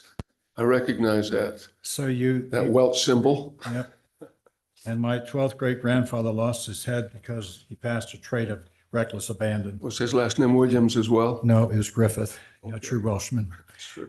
But my name is Roland Griffith. Oh, I Griffith, love that's right. coming to these types of activities because I spent 33 years of my life defending your right to do this. I've sat on boards such as this. I've been on. Anyway, here's my concern. My concern is a matter of questions. Nowhere could I find, I wish, Jason, I wish I could have gotten hold of you. Nowhere could I find exactly what a PD 55 was. And so as we looked at the list here, I thought to myself, well, at least there's no nuclear reactor being put there. But I would also speak to the terms of the poor, apparently disenfranchised painter who felt only the need to build a commercial establishment and not allow the property to be sold for a reasonable profit to build other houses. In your description, you said, I think one of the gentlemen said it makes no sense. After you make your decision here, very little will make sense because it'll be left to the discretion of the developer. We know that from our experience already with the previous developer. The man sells. The other question I have is reference, and I think it was answered. I hope you all are aware that to the north of our development is another commercial establishment. So when we purchased here, we were led to believe there'd be further housing. Well, shame on us. We didn't do our due diligence, didn't come to the community or to the Orem City Hall to look and find out what the truth was. So for us, we have to make a hard decision. Do we stay there or do we relocate to a truly residential area? The last thing I would say is that I'm just grateful to be with a group that's old enough now to be considered 55 and older. Our grandchildren, it's rare that we see younger people coming down our street doing the 20 miles an hour. We opened this back up off the new Lakeview Parkway, and as Mr. Brother Harrison's already commented on, the traffic will only increase. I'm not sure that's really in the best interest of your citizens. Thank you for your time. Thank you all for being willing to do what you do. It's been a pleasure to keep you in office through my small task of 33 years of defending the right that we have to come here and speak. Thank you.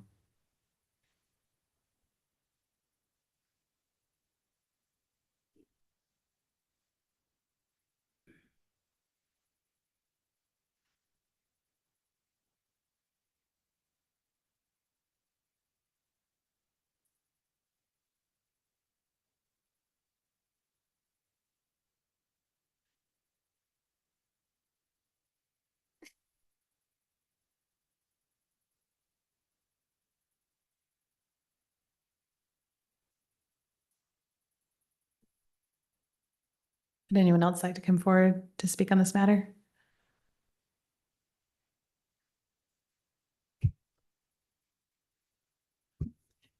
Hi, my name is Chris Lichty.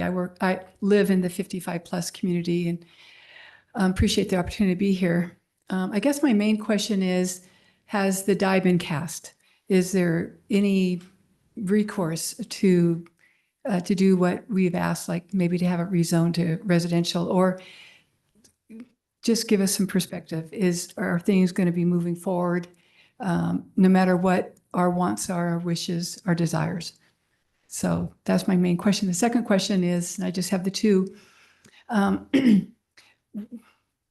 what's to say, 5 years from now when the development is happening, and who enforces whether or not those there's a limitation, like it says in the PD 55, that limitation from the C2, that more narrow the uses, if that's not followed. I mean, is someone going to come around and say, oh no, you can't have a, whatever, car repair shop here or whatever? So those are my two questions. Thank you. Thank you. Hello, my name is Luann Ferner, and I also live in the 55 plus.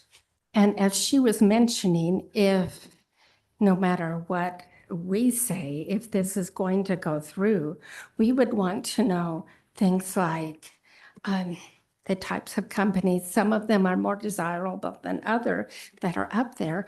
And how are they going to designate between the 55 plus and the commercial? Is there going to be a large wall or something dividing us?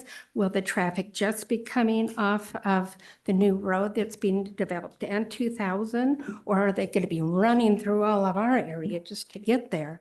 So we would love to have it remain residential, but if we don't have a recourse, we want to find a way that our needs can be met as well as what might happen, if that makes sense. Thank you very much for your time. Thank you.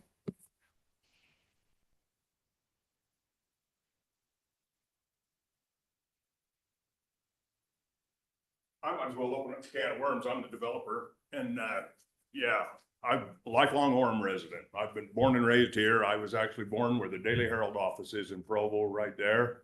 Lived on Carterville Road most of my life. I remember the same people were mad when the University Mall was built. I was in the 6th grade and I watched my dad do the excavation to the University Mall, and the same sentiment I understand. I used to hunt pheasants there. Nobody wanted to see it change. I've owned that ground since 2007, folks, way before Mansell or anybody else was down there. And the same people that had cows and horses down there didn't want you people there. And that's just the way life is. They call it progress. Apologize. I've made a living doing it. I have no desire to go down there and ruin what you guys have got. Actually, how do you feel about the wind coming across the lake down there? Torques, doesn't it?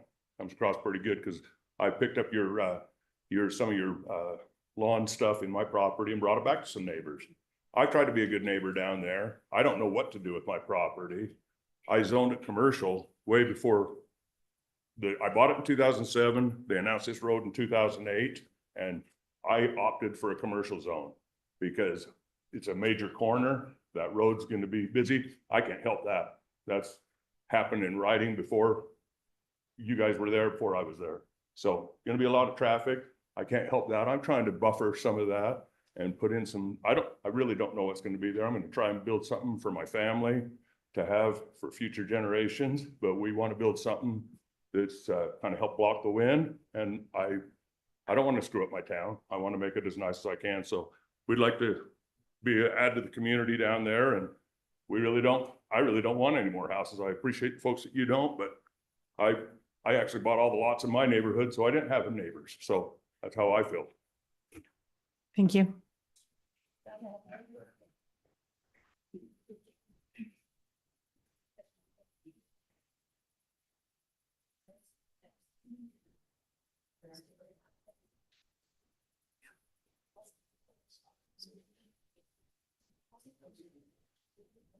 Hi, I'm Peggy Clark, and I also live in the 55 plus.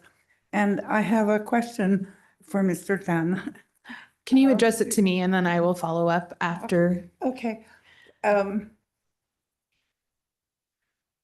We would like to, if this goes through, to know that somebody will be watching out for us in terms of what kinds of things go in there. There would be certain things on the list that would be acceptable, others maybe not. And we just want to know what kind of protection that he could offer us in terms of what kind of businesses actually will go in and how proactive he would be to be sure that it would be compatible with us in our neighborhood as well as the young children that are in the Townhood neighborhood. Because we have lots of children in that neighborhood and their young families. And so Orem is a family city, and we would like that to still have a family environment. So we'd just like to know what kind of reassurances we might have if it does go through, and we can understand why he would want it to. We just want to be protected if we can be. Okay, thank you.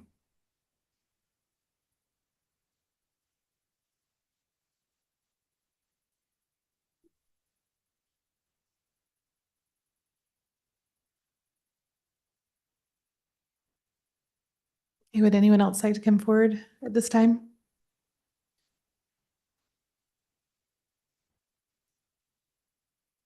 Okay, then I will close the public hearing at this time and we can move to some follow-up questions and some discussions. I think one thing to understand about the process, and this applies to all this one and the following one to a certain extent, is that right now the developer is coming to us with a proposal to change the zoning. It is right now it's OS5, it's a rural designation for this property right now. And creating a PD creates a very specific zone for it. And it is more, so if it was just C2, like we were talking about before, it could be anything. It just has to fit the rules and it has to be an allowed use. With this, they're narrowing it down to a very specific set of items, and we can discuss these items. We probably should, as a planning commission, discuss these items more specifically. And saying, this is the building, this is what the height's going to be, and setting some specific limitations. So what you see that what's being proposed today is more what you're going to get. Is that correct, Jason? Yeah. And then on top of that, here today, our purpose is to make a recommendation to City Council. So nothing is going to be final tonight. Nothing's going to happen. If we go to vote on it, we will make a recommendation to City Council, and then this item will come before City Council at a later date. Has it been scheduled yet? I believe it's scheduled for the 27th of August. So this will come before City Council, and City Council will make the final decision as to whether or not to grant the rezone or not. So this is one step in that process, one further step in that process. Just so we're kind of starting from that same place. So, yeah, PD 55 does not exist. It does not exist now, and it will not exist unless this is approved by City Council. And the terms that you're seeing on the screen and on the previous screen set more specifically what's allowed in that zone. So addressing some of the questions, this may be more of the developer. There's several questions about the wall, which I believe you said there will be a masonry wall. How high? It can be either 6 or 7 feet tall. I think that's the city ordinance. It'd be, yeah, 7 feet's the minimum. Okay, 7 feet. And it would be part of, all this does is get the zoning. We'd have to come back in with each individual site plan, which you'd review again, but it would be a masonry wall. Masonry wall. And I think the other comment was, what is the back of these buildings going to look like? If you read the preamble on there and the architectural standards, the back of the building has to look as good as the front. We can't just have a blank wall that looks horrible back there. It'll have the same finishes as would be the front of the building. And landscaping along the fence as well? Oh, yes, that's part of the ordinance, yes. Yeah. So anything that is required as part of the C2 zone, we have to do. What this does is really limits the uses that we could have on the site. And then this may be more for the property owner, but there's a lot of questions about how this is going to be enforced and what's the enforcement mechanism for who can go into these units. Okay, well, again, it's written into the zone.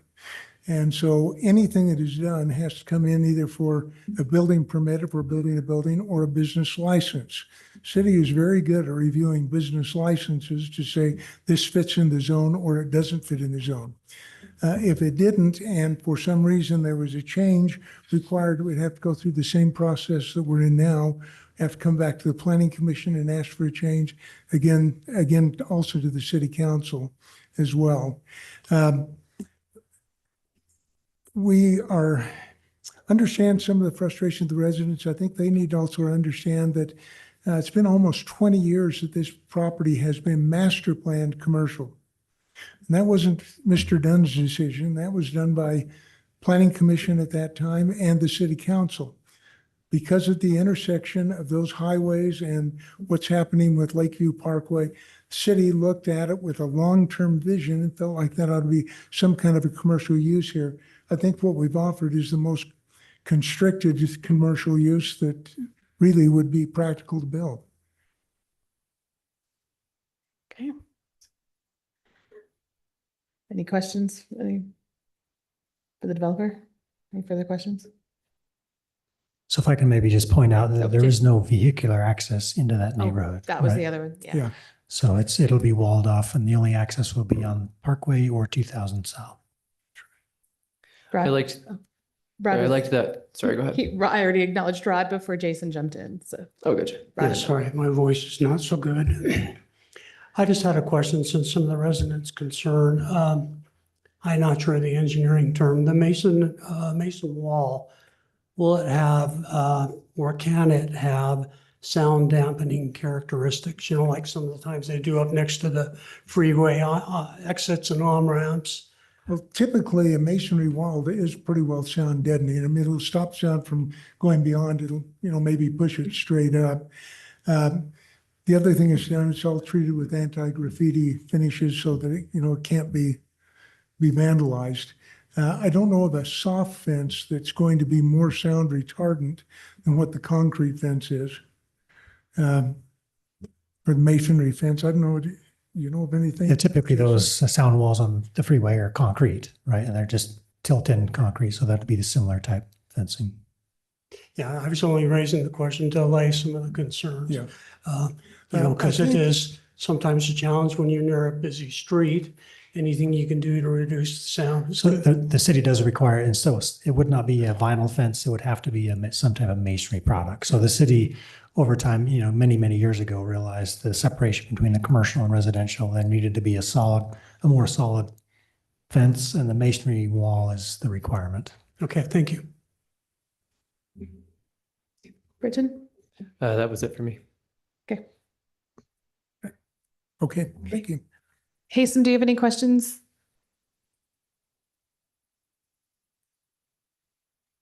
Not currently. I don't have any questions. I just want to, I'm going through the C2 versus C3 permitted uses, and I'd love to see the possibility of just having it as a C3 with certain permitted uses, or the gas station itself, whether without a store versus and just in the permitted use list is the one item I have a concern about. So let's just continue the discussion, as I want to hear what you guys have to say. Okay, thank you. Do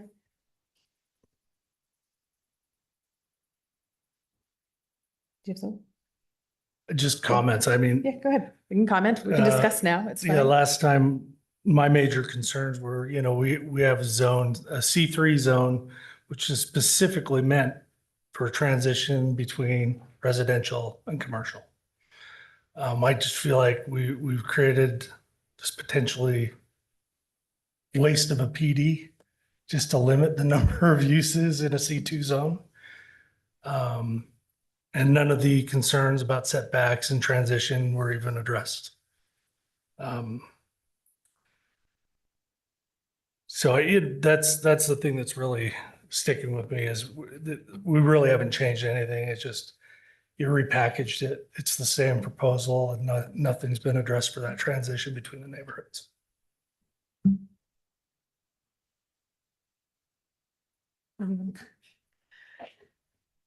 Any other commissioners like to? Wait, this is where we discuss. We can talk about it. We can talk about what's in all of these items. Like, is this list restrictive enough? Is it? I mean, I'm still concerned about the convenience store, and the gas station, that part. If I can make a point Yeah. out, Yeah. that one advantage of the PD zone is it does restrict the concept plan, whereas a C2 or a C3 zone does not. So if we zoned it C3, for example, and it's basically a blank slate, right? And anybody can come in and propose a site plan. The PD 55 zone with Appendix WW basically solidifies that concept plan that you see there, and they have to build it in substantial compliance to that. So you wouldn't get a big box or whatever unless they had to come back and go through the same process again. So it does give us some comfort. Well, the citizens, I guess, would know that this concept plan is what they're going to get in the future. Now, obviously, they don't know what the businesses are going to come in. That's something that the city will regulate through the business license regulations, but at least they know what the concept is going to look like, and that's what will hold the developer to. So just a clarification between a standard zone that we zone something to versus something in a PD zone, because it does restrict what's in the concept plan. Elevations are the same. So what you see in the elevations, we'll expect them to build as well, unless they want to change it. Then they come back through this process again to Planning Commission, City Council to change it. So it does tie them down to what you see in the elevations and concept plan. Just wanted to clarify that. I understand that. Question though that I would pose is why wasn't a C3 sought initially versus the PD 55? Why would we have not just gone for the C3? I think part of the discussion in the last planning commission, and the applicant can address that as well, is Okay. a PD or, looking at C3. The only difference between the C3 and C2 in my mind is the 150 feet versus the 100 feet, a 35-foot height. I mean, that's really the only stipulation, maybe a couple different uses. Well, I see here But on that's- the differences, the setbacks from the street, C3 is 30 feet, C2 is 20 feet. From residential, the C3 is 40 feet, C2 is 10 feet. Yeah, I mean, there's a few, but I mean, the height limit is I pretty much understand. the I understand regulation. the yeah. height, but the setbacks are different. Yeah. Yeah. Yeah, I agree with our chair. I think there's still a number of uses on there that I think don't enrich that neighborhood. I'm really into keeping city and keeping neighborhoods. Unless you're going to add something, it's going to enrich that neighborhood. Fast food, a gas station. I don't see that enriching these neighborhoods personally. I'm a little concerned with every time we don't have something on the menu that we want, we try and make a new menu. We have the zones for a reason to some degree, and it makes sense sometimes to change it, but I don't think we need to tailor it every time. There's a change. C3 is a reasonable if we want it commercial. I don't think C2 is unreasonable, and that's basically what we're getting with the PD 55. So you see it as a C2 with some exceptions. Yeah, basically. Okay. Do you have any comments you want to share? No. So I might be the outlier here, but I personally don't have any issues with the PD zone. I think it is a way to look at the future with eliminating some of the ambiguity that might come down the road, defining it up front. I don't know that it hurts us any. Personally, I would offer one other comment. Is might sound like I'm doing a little reminiscing here, but I remember about 30 years ago driving down Bangerter Highway to visit my aunt. And I remember distinctly turning to my wife, why would anyone build a road out here? Well, anyone who's been up and down Bangerter Highway knows there's a lot of things down Bangerter Highway.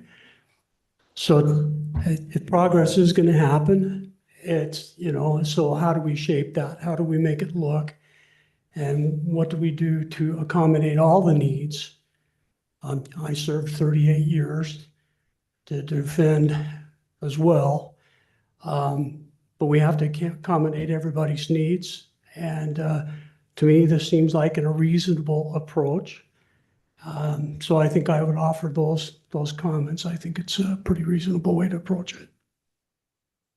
Thank you.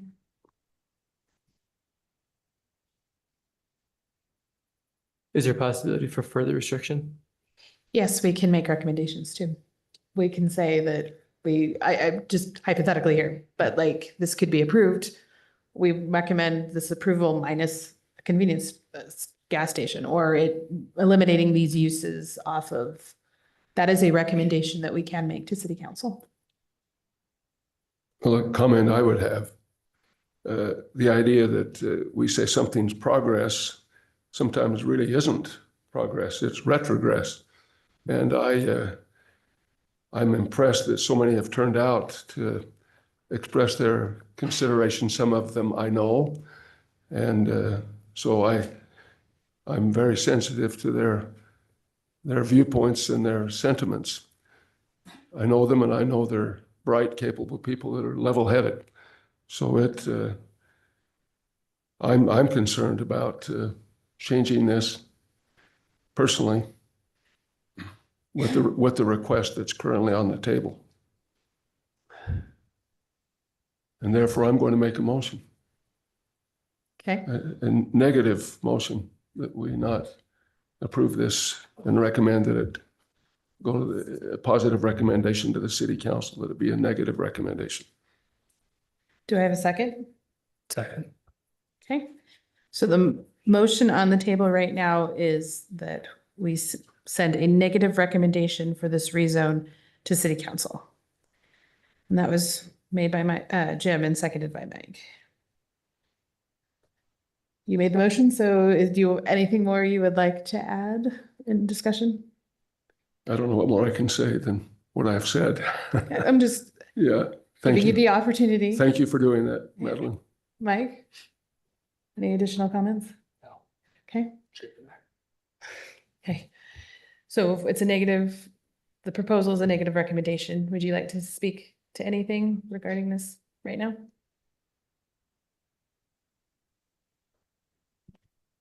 I'm just wondering about the possibility of the developer meeting with the neighborhood and defining what they do and don't want. Yeah, it's a good idea. And bring it back to us. That's a possibility, but right now we have the motion, so somebody would have to give a supplement motion that we move it again. Can I acknowledge the developer, Gary? Is that okay? Yes, you've closed it to public comment, but if Yeah. the planning commission has a question of staff or a developer, somebody, you can certainly do that. And you have a main motion on the floor. There can be a motion to make a substitute motion. And you would deal with that motion first. Okay. Would the developer like to come forward and, well, he's raising his hand. I'd just like to say, folks, again, I have no idea what's gonna go on down there. I've owned the ground for a long time. If I would have wanted homes, I could have done it a long time because Mr. Mansell brought all the sewer and the water right there to the edge of my property and I could have done that. I think this is a nice buffer zone for there. I actually own it right away, right through the middle of your guys' road, all the way up there. I'd like to get rid of it and give it back to you. I really would. But I've got, I know, but I have to have a way to get in and out of my property and I have no way right now. The city's in negotiations trying to put that road in. And again, that wasn't my doing. And I would like, I think you've seen me down there sweep the road and try to keep it clean as best I can. I understand it. I live in a neighborhood, the construction's going on as we speak right now. So, you know, sometimes to bake a cake, you got to break a few eggs. And I have no idea what I'm putting down there. But I know that you guys are getting ready to put a road through there. And my whole intent is to bring my utilities in out of that road. So later on, there's not a hole in the road after somebody puts a new road in and everybody's mad about it again, because I hear that all the time since I've been 12 years old. I've been a developer, not a developer, an excavator in this town for 42 years. So I've been with it all the time. I've heard this over and over again, and I try not to be a problem. I'd like to be the solution. So Mr. Mansell can't build his last condominium right there because I have a right of way through there. As soon as this road's built, that I can come in and out of my 10 acres of property, which I sold an acre to Provo 4 years ago. So it's pretty much set in stone. I just like to get on with that and put my development in sewer and water when the other people do. So I've got a plan. I mean, we can argue about all what goes in there, but the reason you guys don't have a fence on the west side is because me and Mr. Mansell have agreed to go in on it together and put a higher fence in than the normal 6 foot that's a residential fence. I think you've seen me try to keep the weeds down and things down there a little cleaner, but again, I've got to have some use for my land. I pay a lot of property taxes on that ground to be in Orem, and I have no use for it. I can't do anything with it right now. So a lot of people are complaining because there's too many houses around. I just listen to everybody up here at the Metal Gold Dairy, and I used to buy ice cream at the Metal Gold Dairy. I understand not everybody's happy with progress, but I have to do something with my land, and I'd like to give you that right of way back, but till I get some way to get in and out, I'm kind of stuck. So I'm sorry about all the concerns, but. Sorry, Thank you. Yeah. did you have a question? No, he just wanted to speak, so we're good. Okay, thank you. So we can do subsequent motion, or we can just continue on and make a recommendation or move on with our motion. I'd like to make a motion that we have the developer meet with the residents of the area and see if you can work out what you'd be most happy with. Like he says, he's going to have to do something with his land. And it could be a lot worse. So just to be clear, you're making So- a substitute motion that we continue this item to another time to give them an opportunity to Yeah. talk. After the developer meets with the neighborhood. Another neighborhood meeting. I've already had 2 of those. Yeah, hold on. Is that even, can we stipulate that? Or is it just we table it and then if it happens, that's up their description? You can continue it Yeah. in hopes that they would talk, but you cannot require them, No. the parties, to talk. Okay. Yep. So do I have a second on the motion to continue? Second. Okay. Because in order, we have to deal with the table first, whether or not to table it. So you made the motion, you've already spoken to why you feel. Would you like to speak to why you feel we should continue this? Yeah, I mean, I'm empathetic to both sides, right? Like I said earlier, I would like to keep city, I like to keep neighborhoods. But I'm sympathetic to the landowner and the developers trying to, make the most out of their investment that they've had for almost 20 years. So, yeah, I think it's possible, and I think we should work to some sort of amenable end that it's enriching to that area. Okay, Jim, do you want to, I'll get to you. Jim? To the continuing this, to give them an opportunity to meet. Yeah, I would support that. Yeah, if they can craft something, even though they've met on 2 occasions and obviously haven't succeeded in that effort. So there seems to be quite an impasse. So, but I would further discussion, if they can resolve something that's satisfactory to all, I'm good with that. I don't think there's any planned development going in. It's just a concept plan. So I'm not sure what they're going to come to terms with if they meet. Yeah. Yeah, that's why I just go back to the transitional zoning. Yeah. And if we want to go commercial, then it should be something transitional to neighborhoods that it's appropriate. Okay. Are you done? Okay, I didn't want to cut you off. Rod, would you like to speak to the continuance? Yeah, I guess in a way I'm okay with the continuance, but I just wonder what is a continuance going to buy us that we can't decide tonight? So are we just kicking a can down the road just to kick it down the road because we don't want to make a difficult decision? Understand that, there's some deep feelings about this. I get it. I understand that. But at the same time, are we avoiding a difficult decision by continuing? That's my thought. So I can support, continuing if we vote to do a negative, I guess this is overcoming that. I would say I don't agree with that because I don't know there's anything that's not in front of us right now that further discussions will help change. Great, thank you. Haysom, do you have any comments regarding continuance? Yeah, I don't see a major reason. I agree with Rod about the trying to avoid a hard decision, but I also align with Mike and Britton about the fact that we keep in neighborhoods and having the correct C3 buffer zone as as a recommended value for it. But yeah, it's we don't need to be overly accommodating. We just need to either provide a negative recommendation to the proposed concept plan or suggest a C3 setback. But putting it back between the developer and the citizens is it's us kicking the can down the road. But I'm open to further discussion between us. But as far as it sits, it's to me it's a negative recommendation, or they can just get a C3 zone application going in.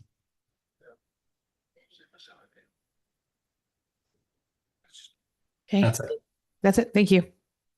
I do have one question for Jason before I state my opinion, which is there currently no road to the south? I know they're building Legacy on the west. There's no current public street. They're like you said, Provo is building 2000 south. It'd be 2000 north in Provo.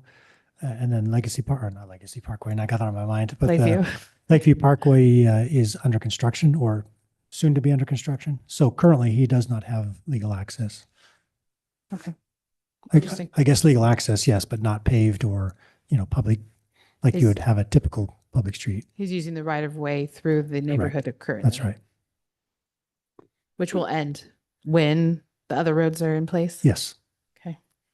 A point of clarification. Yes. On the motion to continue. Yes. Was it to a date specific? No, it was not given as a date specific. Okay. Do we need to? Well, you can continue it to a date specific or to an event specific. Okay. When, then that makes it, would it be the 21st or would it be, I don't remember what the first If meeting you're in September assuming is. that you can do the next planning commission would be the 21st. 21st? Yeah. Okay. Okay. I guess I'm of the opinion, and this is just my opinion, I don't see what continuing does. Other than to kick this down yet again. I think we either make a recommendation and we decide what we want to recommend or we don't. That I think the fact that they came back with substantially the same plan with just limited what can go in shows, I think, where they stand, where the developer stands on this, because I think we were clear about that we would like to see it more transitional, that we would like further setbacks from the property line to help with some of the transition. But equally, the character of this corner is changing. It is the middle of a field now, but because the state has decided to put a very major road down the west side and Provo's coming in with a road to the south, it's not going to be the isolated corner that it was. And I do think that means we need to be careful what we put there, but we have that same problem all the way throughout Orem. We do. I mean, we've dealt with the Nieder's property. We've dealt with a lot of things around State Street. We've ended up in some awkward positions because of previous choices that we've had to put convenience stores. That is the one thing that for me, I still don't like on this property is the convenience store and gas station. But I can also see as a major intersection why they're asking for that. But in terms of, we have to deal with the continuance first. I don't see what it helps anybody. So we're going to go to voting now specifically on the motion to table to continue to this item to August 21st in hopes that there would be further discussions with the the community about this property. I will begin the vote. Oh, actually, you brought this up, so you actually get one more chance to speak before we go to vote. Is there anything else you want to add? Okay. All right, then we'll begin for the continuance, for or against. Yeah, I think you convinced me. I'll say nay. I'll say nay as well. Nay. Nay. Aye. Nay. Haysom? Nay. Okay, then that is 6-1 for continuance. So now we go back to our previous motion that was on the table, which is a negative recommendation to the city council of rezoning this to the P55.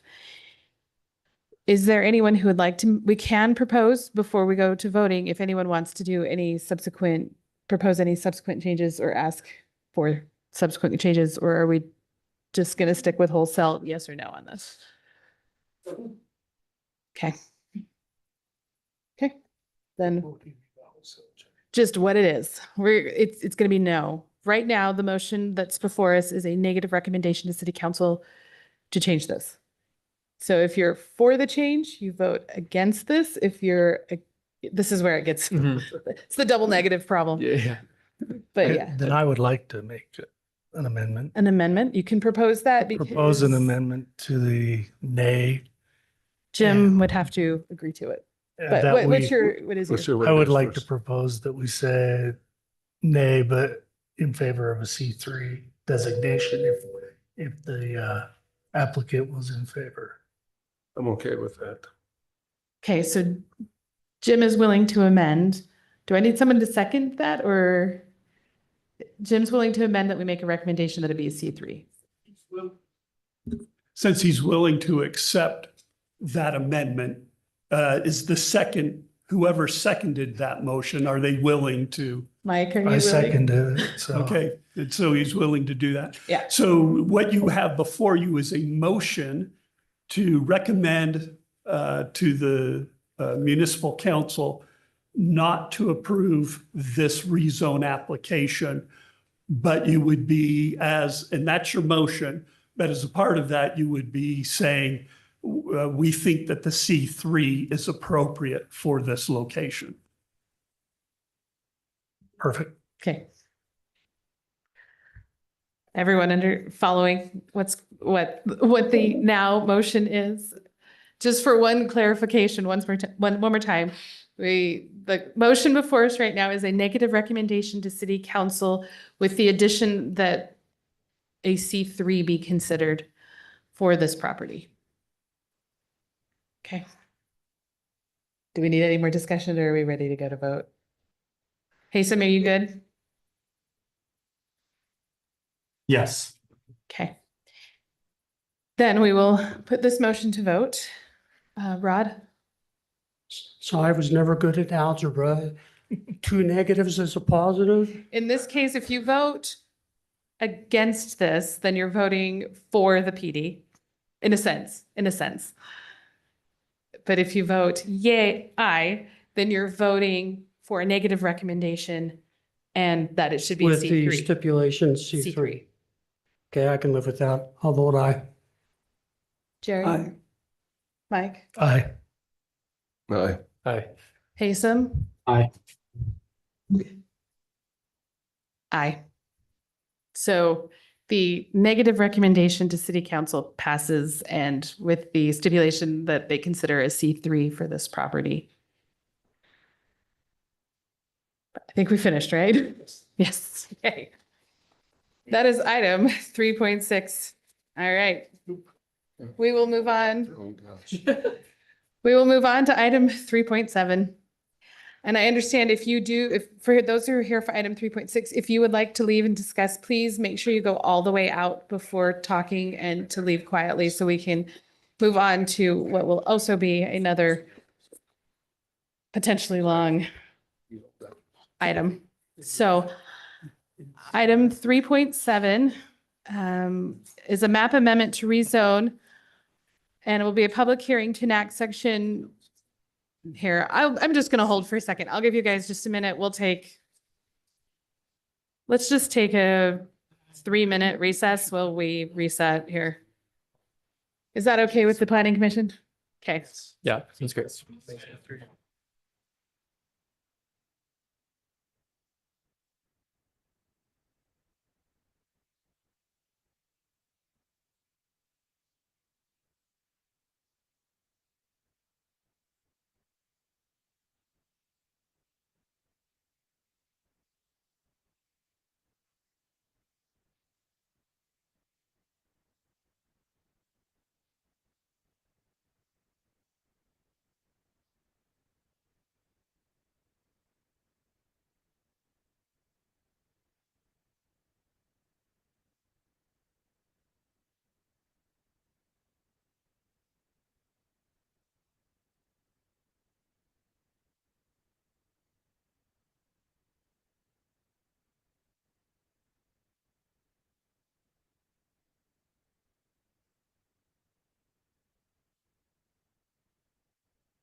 Am I good to go? Oh, wow. Now I'm loud.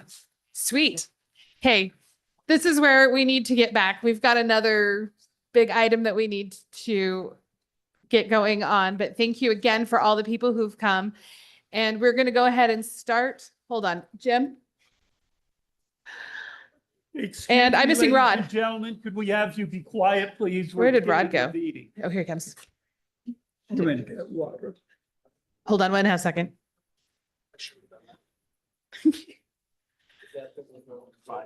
Yeah, Hasten's still on there. Rod's here. We're good. Oh, is the applicant for this one here? Yeah, we'll find out. Thank you. Okay, once again, we were going to begin with item 3.7, which is another legislative item. So it'll be the same thing where we are We are going to talk about it. We're going to have a hearing and then make a recommendation to city council. So item 3.7 is a map amendment and rezone to enact section 2211-67, the PD 54 zone, the Canyon Park Tech Center redevelopment zone, and appendix AAA of the Orem City Code, and amend Article 22-5-3A and the zoning map of the city of Orem by changing the zone on approximately 24.3 acres from the PD 6 zone to the PD 54 zone located generally at 1203 North, 630 North. Ali, would you like to begin? Did I say 630 East? Sorry. Yeah, 1203 North, 630 East. Thank you. All right, the applicant is requesting the approval to build 150 single-family homes on the parcel, the 24.3 acres. This is the current location of the parcel and the current zoning. And then this would be the proposed zoning. The homes will be all two-story homes with basements. The height, setbacks, and buildable areas, along with the parking requirements, are in accordance with the Orem City Code and the changes made to the ordinance text for this text amendment. The homes will range from 2 to 4 bedrooms and will have a garage along with a covered patio. The open spaces will be maintained by the HOA. This is the concept plan and the landscape plan. These are the concept elevations, the concept floor plans, or floor plans,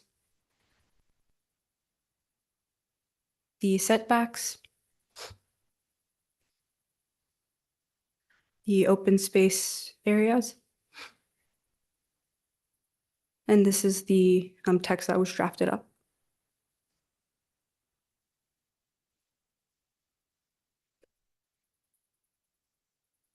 Okay, thank you. Questions? I can start with a few.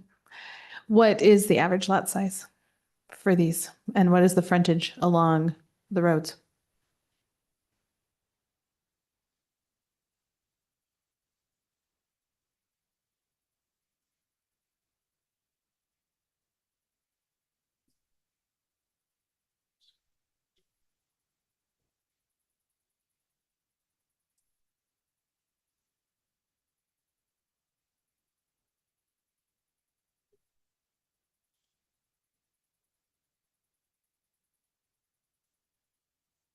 We're waiting for an answer.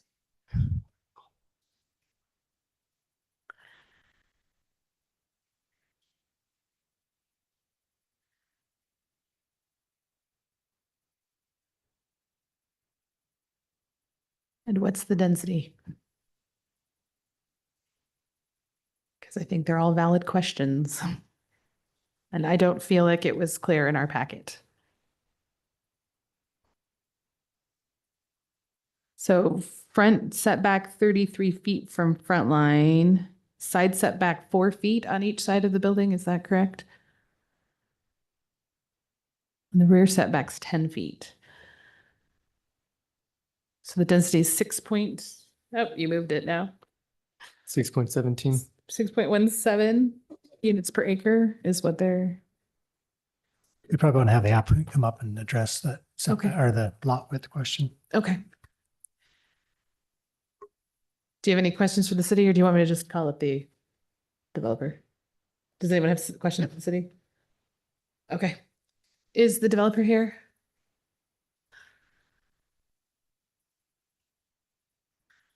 Hi, welcome. Evening Planning Commission, Brian Prince with Tri Point Homes. Okay, if I give an overview. Yeah, you can give an and overview. then Go ahead and, yeah, Happy to answer any questions after that. yeah, please do. Great. Okay, so earlier this year, we were approached by the current property owner, the current Canyon Park office owner, about their interest in selling a portion of the office park, which is what you see, what was outlined in a previous slide, that 24-acre parcel.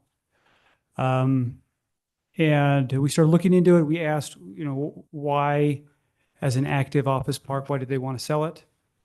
The answer we got was we wanted to understand the context and the history behind it.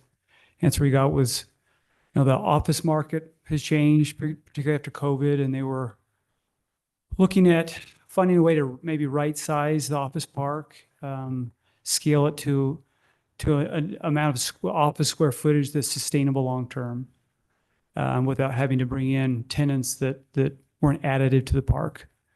It sounds like they received a lot of interest from tenants that they didn't think were additive or helpful in what they're looking to do there with that business. So that was their interest in why they wanted to sell it. And from there, we started talking with staff. I want to thank Jason and the team. They've been wonderful to work with. So we started by talking with staff and understanding the history behind it and the conversations that have been had recently about potential redevelopment, and then proceeded with an application. We started with wanting to really understand the interests and concerns that the greater neighborhood would have with a potential residential redevelopment. And so we were organized based on an analysis we did of the greater Orem community, the types of homes that are in need or desired or that are available, to organize a vision for what we thought would be best for this particular site. And on March 19th, we held an open house neighborhood meeting at what is another building Q, the most southern building in that office park, right on 1200 North. Had a great turnout that night. Over 100 people came out. Got a lot of great feedback. Our original vision that we presented that night was a mix of types of homes, both single-family homes and townhomes with some open space. We thought that was a great vision because it had a mix of different housing types to accommodate a variety of different, Orem family needs. Had that neighborhood meeting, got a lot of great feedback on what the neighbors wanted to see as it relates to a redevelopment. Not only the types of homes, but the layout, amenities, trails, open space.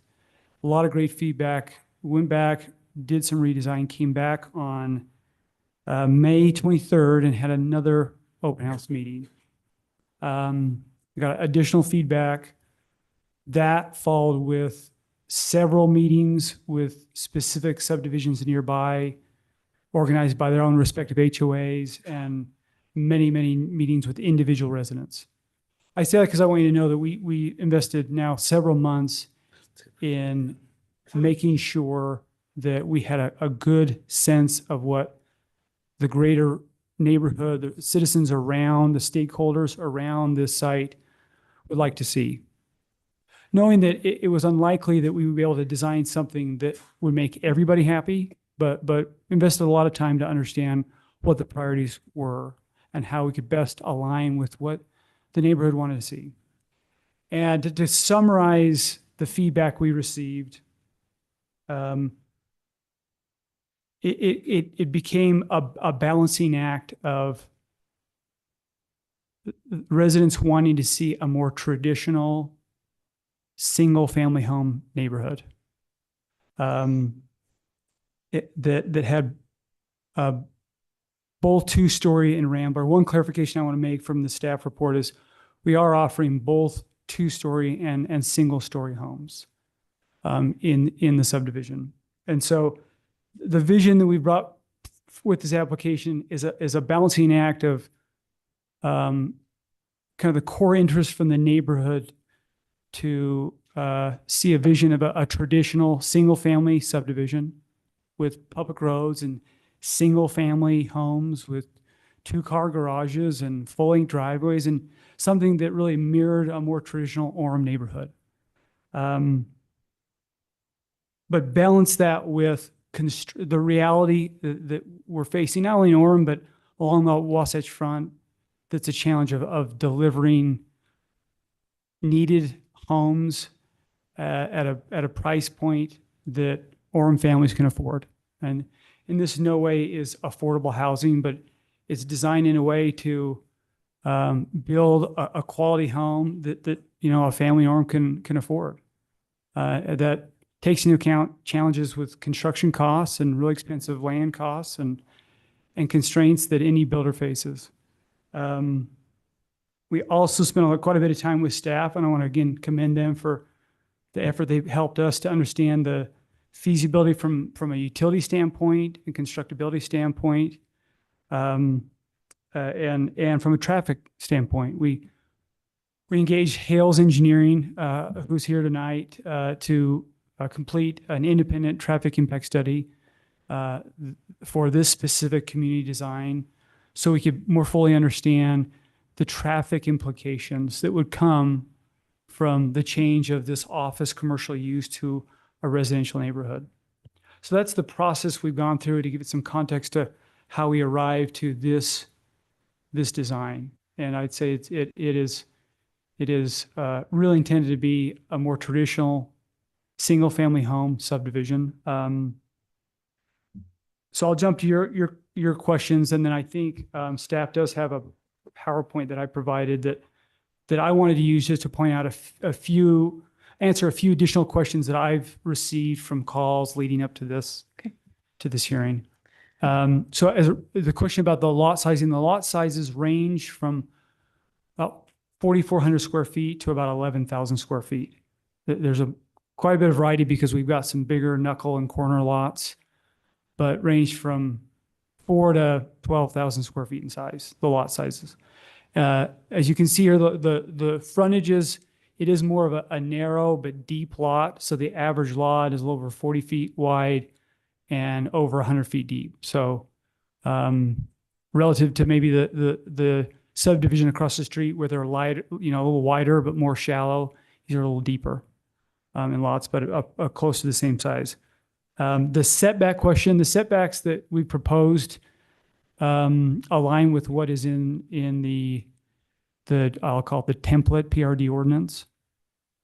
So we kind of followed the lead on that. I mean, if you read over the draft ordinance, this PD 54, the only real material variance, what we did with staff was we took your PRD ordinance and replicated that. So it is really kind of a PRD zone with one kind of major change, which is the ability to build two-story homes with basements. We thought, and based on our analysis, a need to offer both a single-story home for those that are looking to downsize and have main floor living, as well as two-story homes to accommodate, you know, the families that want to live in this area. So that's the question to the setbacks. Can you pull up that PDF that I sent earlier? Sorry, she's just pulling up a quick presentation that just goes over a few details that have been questions.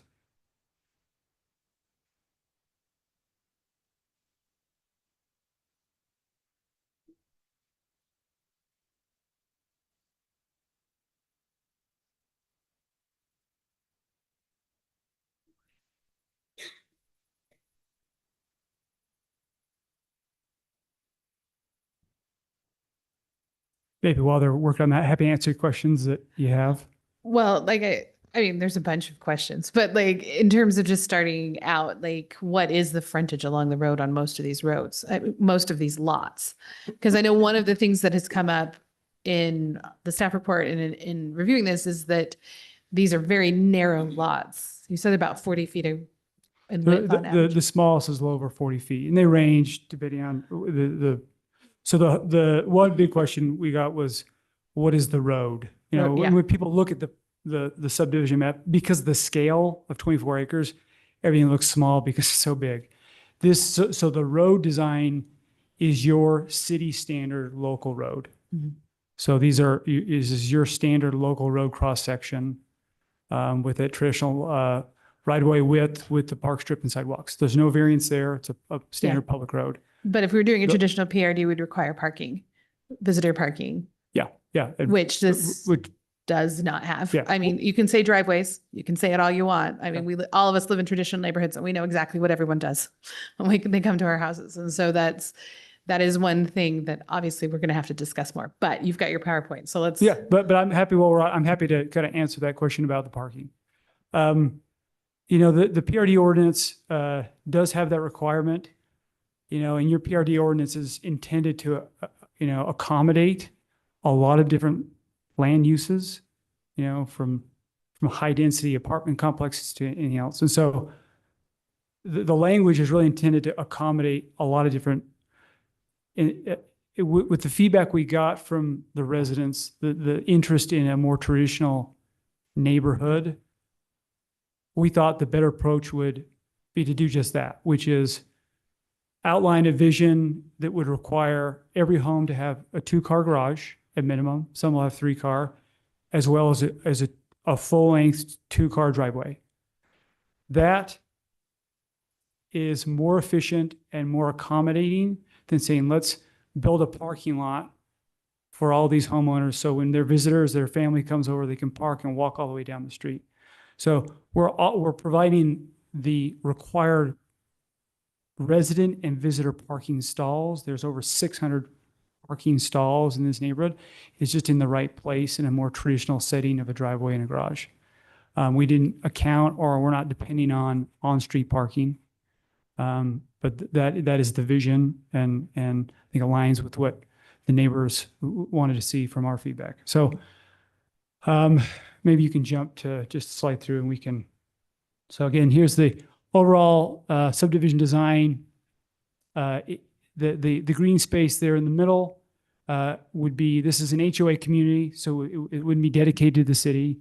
It would be an HOA maintained and owned park and amenity. And then on the north end, that little green strip is a trail stub to the north. In the event that 10, 20, 50 years from now, more of this office park is redeveloped, we've kind of set it for success with some pedestrian connectivity. You can keep scrolling there. You already saw this. This is just an example of the types of homes. I didn't want to have too many slides, so I just focused on the 2-story because that's a variance. That gives you a flavor of the architecture styles and the size of homes that we envision. Jump to that next slide. That's kind of an artistic rendering of a streetscape within the neighborhood and build out. You can keep moving. So this is a big question that I kind of already hit on. A lot of questions about the road sizing. So what we propose in this design is your traditional local road cross section. You can keep moving here.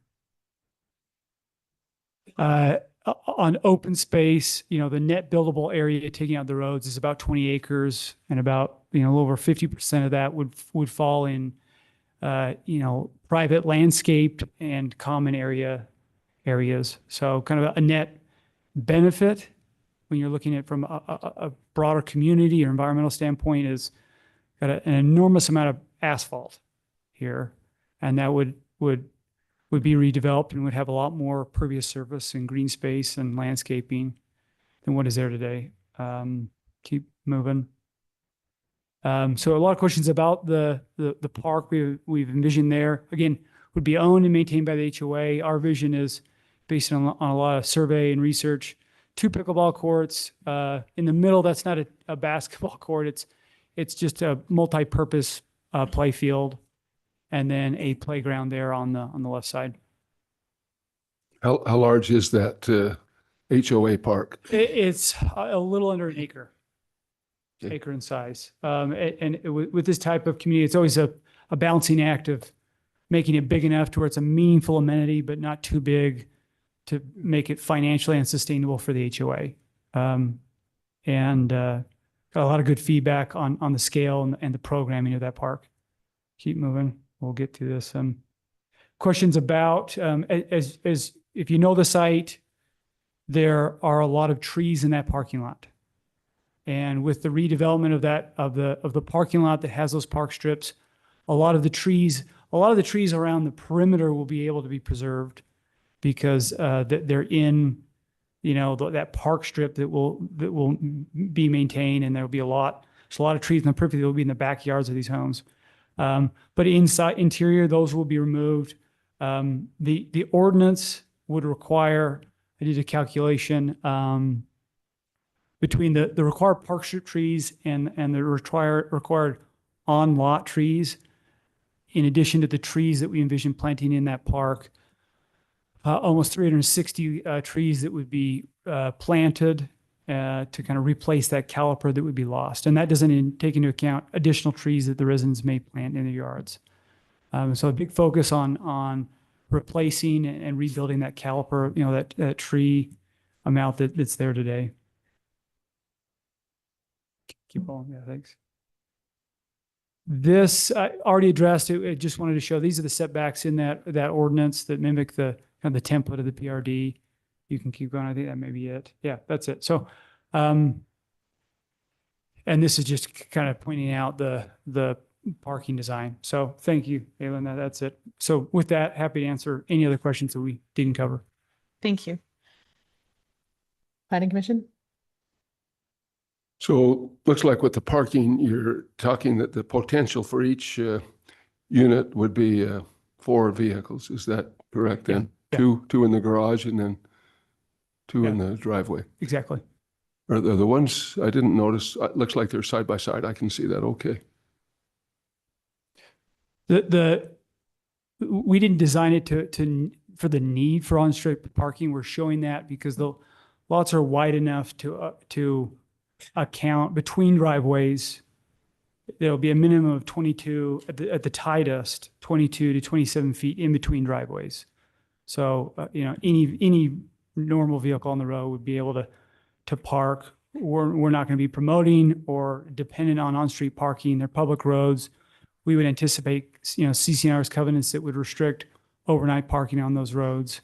I think the core strategy around the parking is every home will be required to have a 2 to 3 car garage along with a full lane driveway. And that is much more accommodating for residents than consolidating into a parking lot that requires, particularly during winter weather, residents or visitors to walk to the home where they're visiting. So Have you done a project that's similar to this elsewhere? Or is this the kind of a first of a kind with this? no, definitely wouldn't be first of a kind. It would be? No, it would not be. Okay. No. Where have you done other projects that are similar? So my background, I've been in this industry for many, many years. I joke with the residents that I started my career many years ago selling homes in the Da Vinci subdivision next door. So I started out as a sales agent, grew up in the industry, and have been doing development, worked for Ivory Homes for about 14 years, developing subdivisions. So I've done many subdivisions like this. Tri-Point Homes has not built a subdivision like this in the state. No, so this would be a new one. This would be our first in. Is Tri-Point based in the state, or where are they headquartered? So Tri-Point is a national home builder, top 20 builder in the country, based in Irvine, California.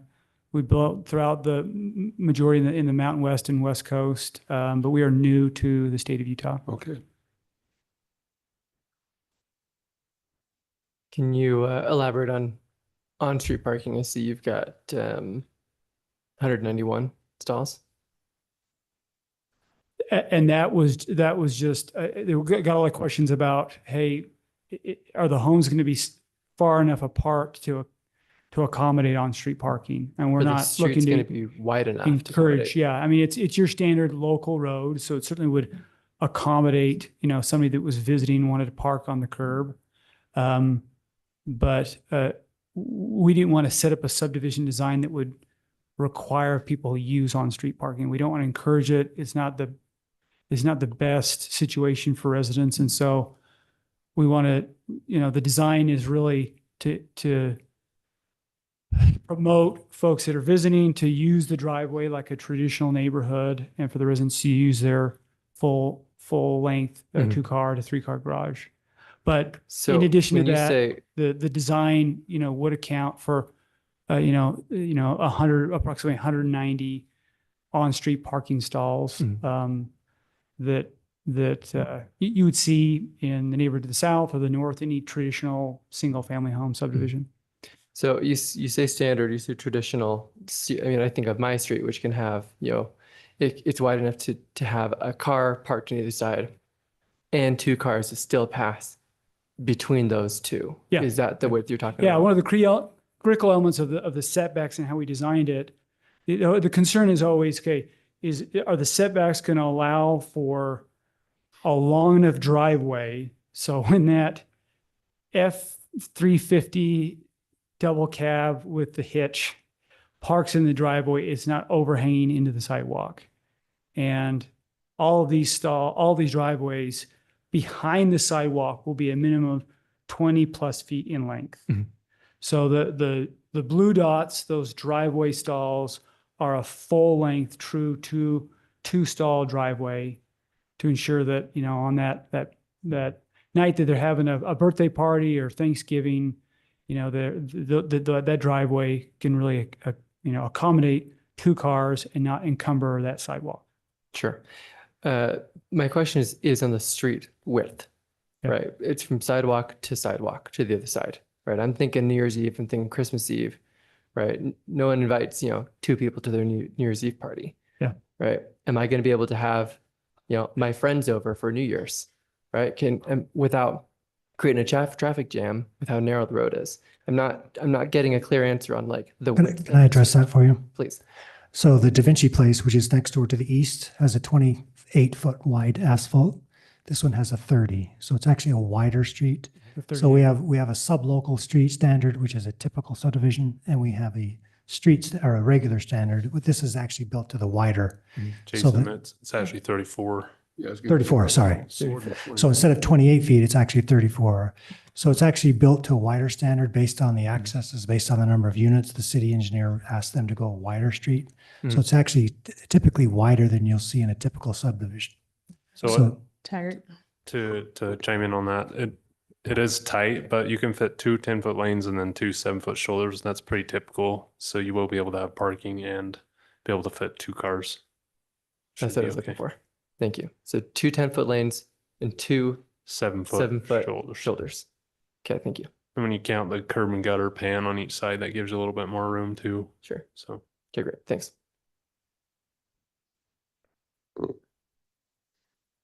That will accommodate New Year's Eve. How many friends you have? Yeah. I'm not sure that it creates a lot of blind spots if anybody tries to park on the road. Right. Just coming out of your driveway, if anybody's on the road, they have to be right on top of your driveway in order to even fit in the space. So it seems like quite a dangerous setup, to be honest. So I mean, like Jason said, the road standard is like any other, neighborhood in Orem. It's not a tighter situation that you would have in the neighborhood down the street, if that makes sense. It's similar in what it would accommodate. Right, but the lot width basically guarantees that you've got people really close to your driveway no matter what. You're shrinking the minimum lot size that we have in the city by at least 10 feet. So, and how wide's your driveway? So the back of curb to the home is 33 feet. But how wide is it? How wide is it? It's north of 20 to wider. Okay. It's gonna be So wide. you're gonna, if people park on the street, they're gonna be right on top of your egress into your house in order to fit a car in those spaces. So that's what I'm talking about, visibility coming in and out of your driveway, because the cars are right on top of it if you even try and use the on-street parking. You can see that in the picture there. Yeah, and that is that's why I was asking what the width of the properties were, because like on an R8, you would have 80 feet. And even if, 20 of that's driveway, you still have 60 feet or more until the next driveway. Whereas here, that's what my concern is too, is that yes, there's 22 feet between driveways, but you're literally between driveways. And I know and we go to older neighborhoods and it's like that too. I mean, I try and park in Provo at my grandmother's house and it's dicey sometimes, and But, you know, when you're talking about putting in a new development and 150 homes, Right. I mean, I think the best example, if you want to see it, is to drive down, what is it, 8th West? In the afternoon. It's crazy. 8th West is a good example. How far north? 400 Yeah. to Can center. you speak directly? 400 north to center. It's tight. Tight, and people coming out of those side streets or driveways, it can be really dicey because they can't see you. And they're halfway in the lane before they can. So, any other questions directly about, you can go ask whatever you want. No, I'm good. You're good? Okay. Question? I have a couple. One for my edification.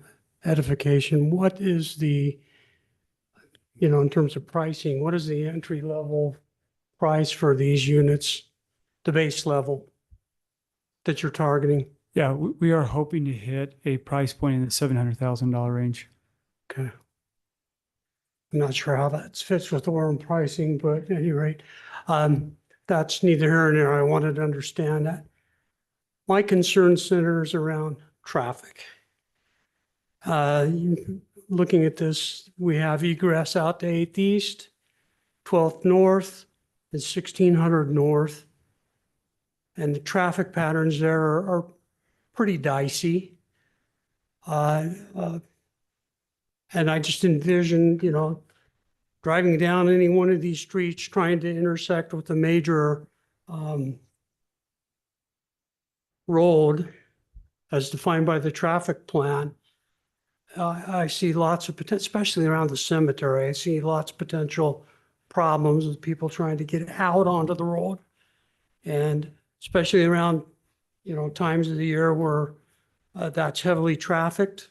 For example, Memorial Day, for example. What thoughts or considerations? If we got 150 units here, I see 3 cars per unit. That's a lot of traffic introduced into the area. What planning went in? What coordination's being done? If I were a resident in that area, I'd be very concerned.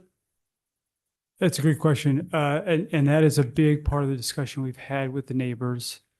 The 2 connections that we're showing, the one on 1200 North, and then the vehicular connection on Research Way or 630 East. A lot of those were defined based on a lot of feedback we got from staff and their interest. First, the connection on 1200, having adequate space between the existing intersection of 630 and 1200, and having that as far away as possible. And then the interest from staff on having that second access align with the Da Vinci subdivision, that existing intersection across the street into the Da Vinci Place community. Tri-Point, we are hoping and interested to work with your city staff and the residents to come up with an alignment that addresses their concerns. This is a rezone application, so we're not into the details of the subdivision design yet. As a requirement of the ordinance, I have to present a design, but I've had lengthy conversations with the neighbors about where they want to see those road connections and where we can place them. And myself as the applicant want to maintain, in the event that this moves forward, some flexibility to work with staff to come up with locations for those vehicular connection points that address concerns. And so to answer your question further, we hired Ryan Hales, who's here tonight, that did an in-depth traffic impact study with your staff, and I'd love to give him a minute to speak to that report.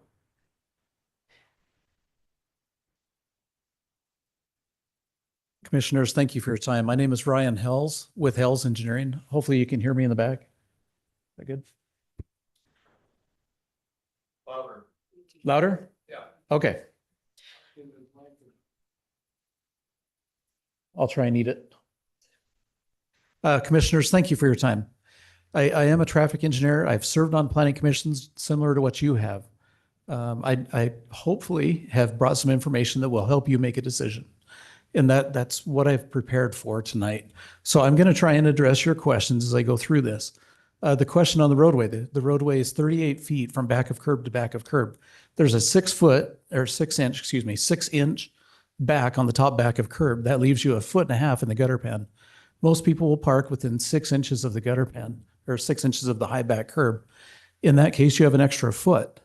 So it's not only 34 feet of asphalt, it's 36 feet of asphalt that you can actually park in. When you look at what is needed for parking, it's 7 feet for parking.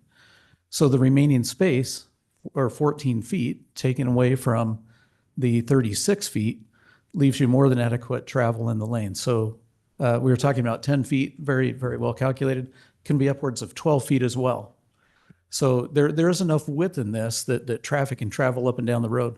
I think what you're seeing in the diagram, you see pickup trucks that are parked on the side. I drive a Ford F-150.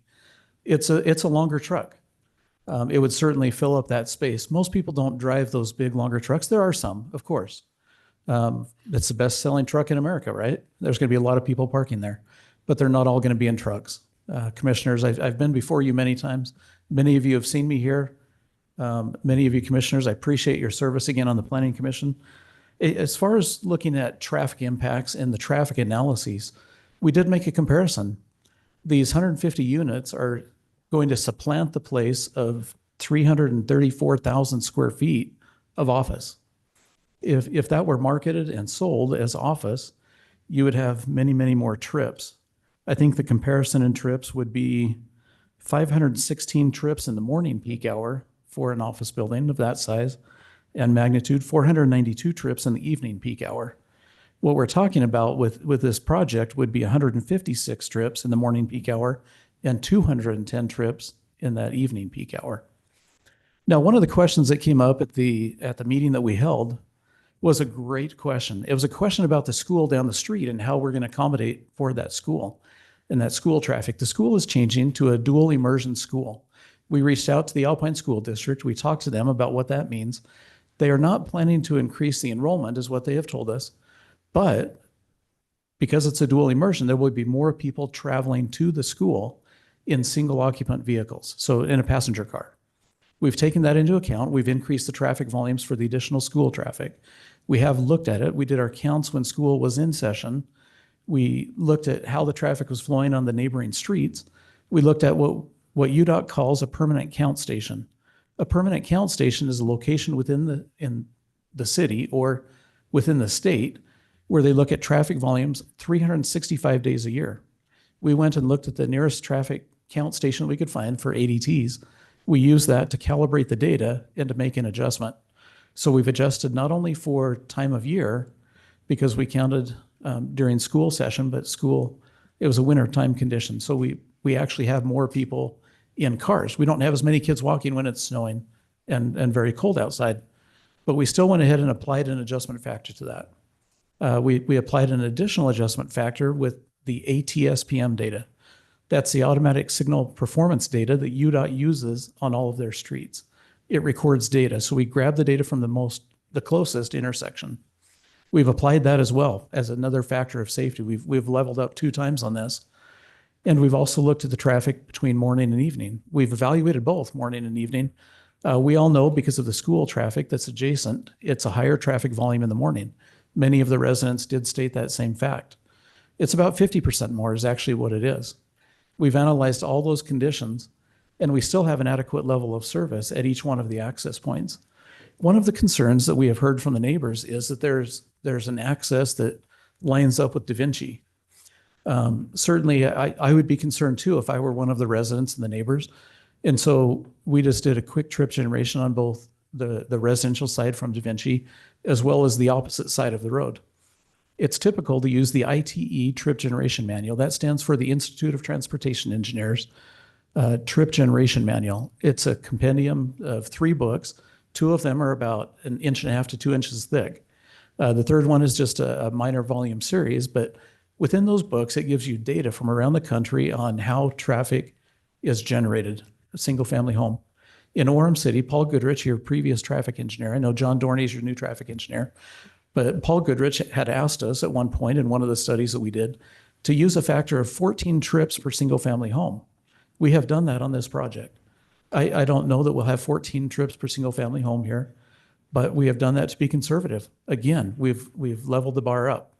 So we've looked at it as aggressively as we can, and we're still having adequate level of service. On 6:30, the traffic will flow well and we'll have adequate movement. Thank you. Madam Chair, any questions that I can address? Any additional at this time? So the 14 trips, each residence would have that many in the course of a day, is what you calculated, right? Trip ends. Can I give you a clarification on that? Yeah, please do. So when the traffic engineer looks at what a trip end is, we're talking about a driveway count, basically. When you tell your wife that you're going to the grocery store and you're making a trip to the store, that's a trip to the store. That's one trip, right? But as a traffic engineer, we're a little bit pessimistic. We look at it very differently. So a trip end is a trip. You assume she's going to come home, is what you're saying. Absolutely. My wife expects me to come home, so. You would come home, okay. When I back out of the driveway, though, that's a trip in. So I've got one trip in backing out. And then when I go to the grocery store, that's a trip in as I cross that line going into the grocery store parking lot. When I leave the grocery store, it's a trip out, so an exiting trip. When I get to the driveway at my house, that's another trip in. So that's 4 trip ends. So not just trips. So the 14 trips are trip ends. That means you left your driveway 7 times. And then you talk about the traffic levels being acceptable, but you've not said what those levels would be. I mean, can you give us some frame of understanding as to what's an acceptable level of traffic? Absolutely. In a given period of time? So when we talk about traffic impacts and level of service, we grade intersections on a measure of effectiveness. We call it an MOE, or the amount of delay. So that measure of effectiveness, if you pull up to 1200 and 630, there's a stop sign in both directions, a stop sign in the northbound direction and one in the southbound direction. The cars that are going east-west do not stop. They factor into that equation because we count that. Now, what we're looking at is we're looking at either the southbound or the northbound leg. So we look at a worst case condition. Again, it's kind of pessimistic, but we're looking at the worst case condition, whether it's northbound or southbound. If you took a stopwatch and you measured that, Commissioner Hawks, if you measured how long you were stopped individually, and then everybody behind you did that, and somebody was gathering up all those stopwatches and measuring that time of how long you were stopped and averaged that for the entire hour, that would be the measure of delay. The way we rate an intersection at 0 to 10 seconds is level of service A. From 10 to 20 seconds is level of service B. At these intersections, primarily, we're looking at level of service A at the majority of the intersections. Now, that doesn't mean that everybody had that 10-second stop. Somebody might have had 20. Somebody else might have pulled up and made a turn after 3 seconds. So it's an average measure of how the people stop. So I'm sure there are some streets that are more susceptible to congestion than others are. Absolutely. Which location is it that you've identified as being that of greatest concern? Is there one that certainly we found have in your study? Where would that be? Yeah, great question. So at 400 East and 1200 North, we function at a very high level of service. But again, that's a little bit different because it's measured differently. At a stop control intersection, you're measuring the north and the southbound vehicles. At an overall intersection that's signalized, you measure all the vehicles, all the delay in all directions, and then you divide all of them across the hour. So it functions at a very high level of service, although it may have a long queue. So the intersection that had the highest problem of level of service was B. Typically, what's acceptable, we go A through F as a grade.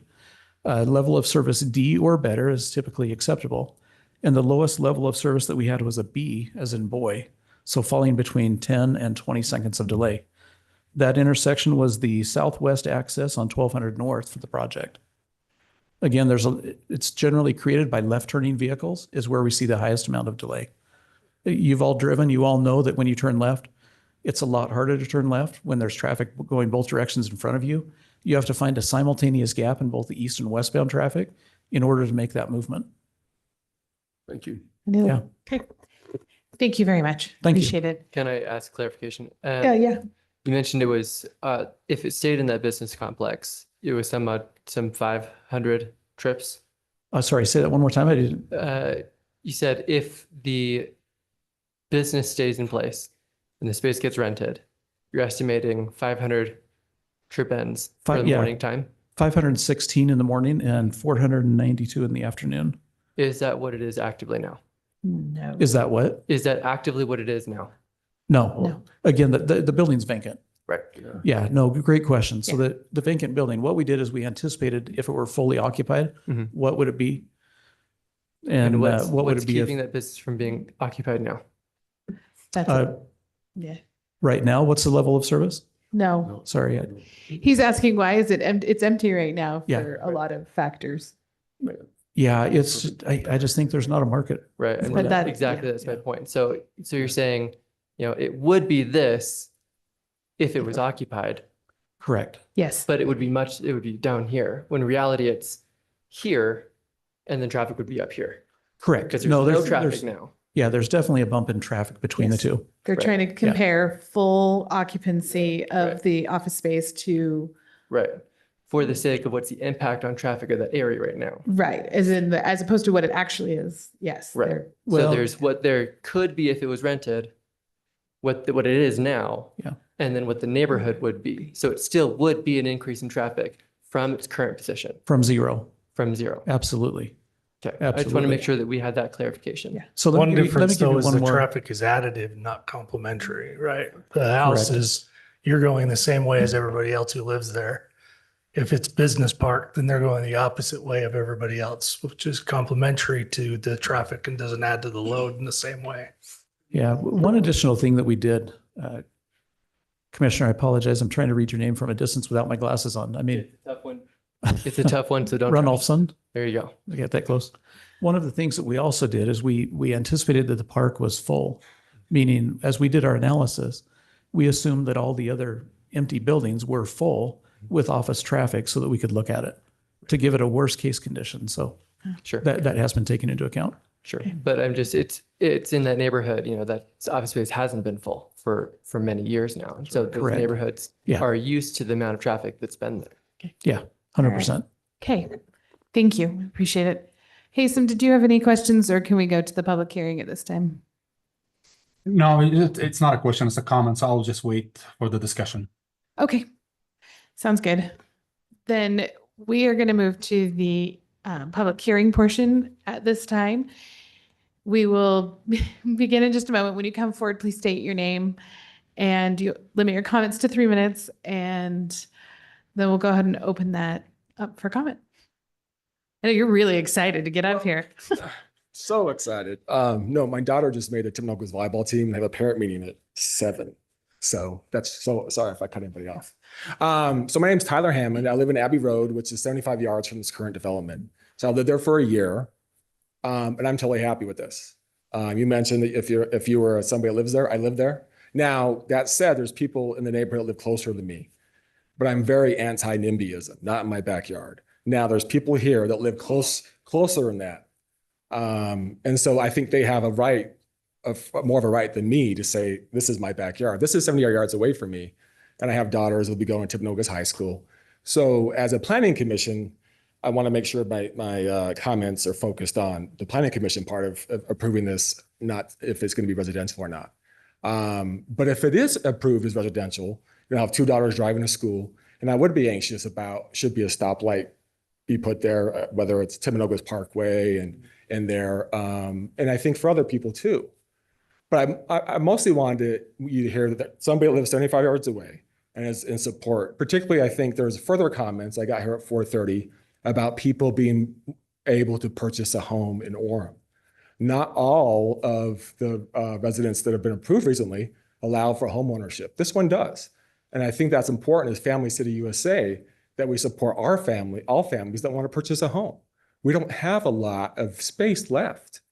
And I'll be honest, I think I was talking to somebody else.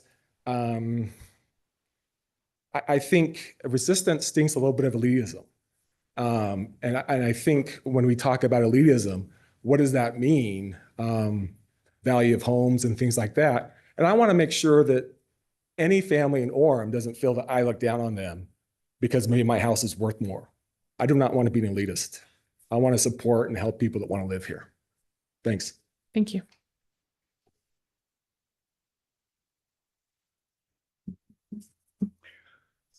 Good evening. My name is Dave Noble. I live in Da Vinci. As the crow flies, it's about 300 feet from my house to this property. I live east of it. Da Vinci was built 17 years ago. There are 45 homes there. 8 acres of our property, we have 10 acres there, is developed in homes. The other 2 is all green space. We have 100 trees in the neighborhood that the HOA has planted and we maintain. They're beautiful. We have a great neighborhood.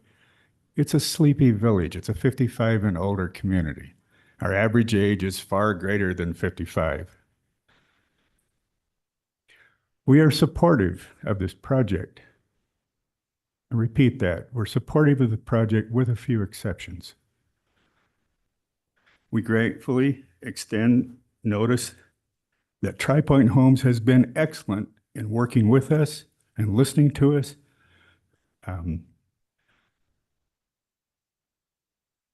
Bryant has been in our HOA board meetings on 3 occasions at our invitation to review details. We have been open in our discussions with him, told him what we liked and what we didn't like. What you're seeing is about the 3rd or 4th rendition of what's gone on there. We really hated the first version and told him so. And it changed immediately because we promised him that we would not support him if they continued that plan. So we're grateful that Bryant and Tri Point Homes has listened carefully to us. I have been to 4 meetings that they've invited us to at the Q building adjacent to it, and that's the Q building that's on this property. This is probably the most desirable piece of non-home developed real estate in the entire city of Orem. It sits at the foothills of Mount Timpanogos with a perfect view of Mount Timpanogos. The only place that has a better view is probably Da Vinci, right across the street. It's beautiful here. Lots of beautiful trees, and it needs to be maintained as a quiet, peaceable neighborhood. To the west, there are beautiful homes all along that property fence line. And those people also deserve to have a quality subdivision that maintains beauty and care for its residents. And we hope that that will happen. Much of that depends on the quality of the HOA long term. I've lived in an HOA that was a despicable organization, to be honest with you. Now, Da Vinci has 3 concerns. I've listened very carefully to all of our neighbors, and I'd like to voice those 3 concerns. Am I out of time already? You got 10 seconds. I won't make it. May I have an extension, please? We've got a lot of people who need to speak this evening too. I'm speaking on behalf of 45 homes, okay? No. That's your time. I will give you 10 more seconds. We object to the 1280 entrance. Tri Point has offered to move that. We ask you move that home. We object to it because we believe that there will be a profound amount of through traffic into Da Vinci and that our home site will become a raceway to get to 1200 North. We object slightly to the density of the housing. We'd love to see it reduced from 150 homes to 135 homes. And we object to the parking issue. We would like to see Thank you. a couple of parking spaces put in there where we could get cars off the road. Thanks.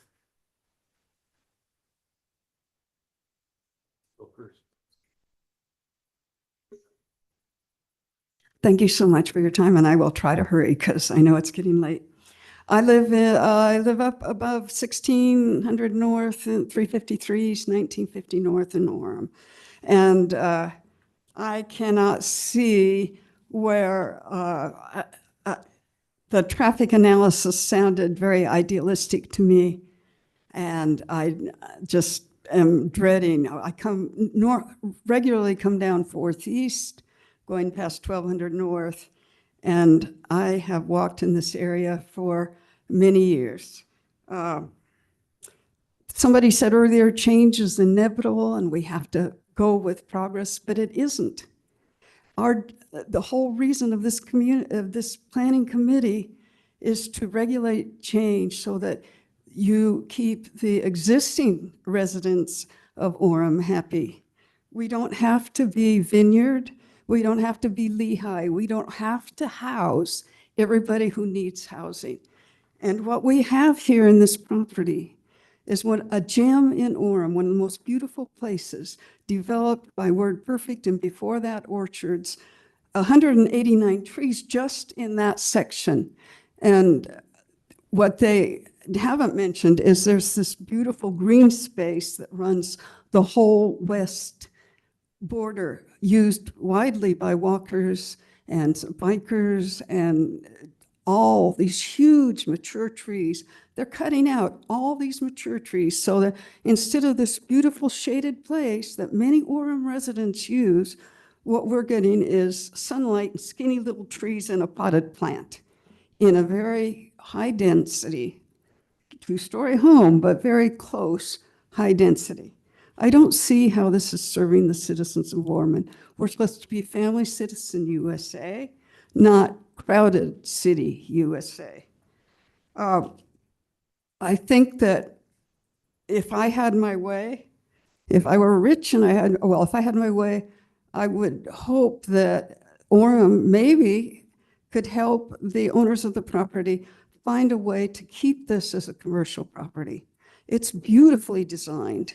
It's hard to find a place as beautifully designed as this old Word Perfect campus. If they can't do that, then I think at the very minimum, any design that would come in would have many fewer homes, would keep that length of green space, would keep the mature, huge blue spruce trees that go around it and the area between the Da Vinci. Very quickly, just as the last thing, a couple of years ago, they sold off a front chunk of the Word Perfect property, and it was.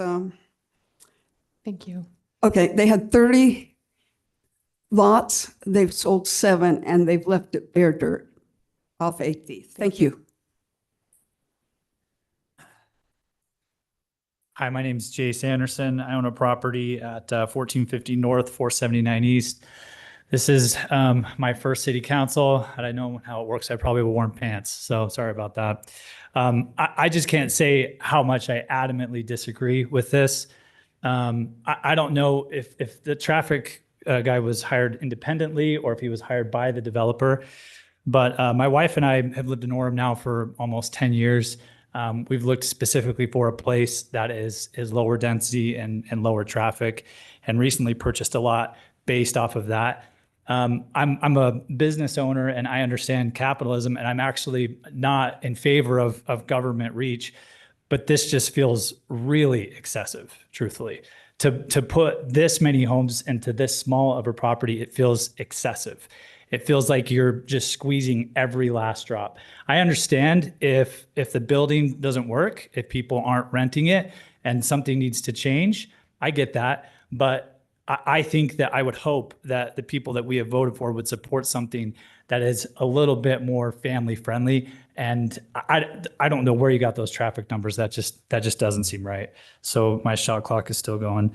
I would, at the very minimum, I don't support this at all, but at the very minimum for a compromise, the north-south, the lady that was speaking before me, the berm that runs north and south is beautiful. There are beautiful trees. And as we visited the lot that we plan to build on, it is used a lot.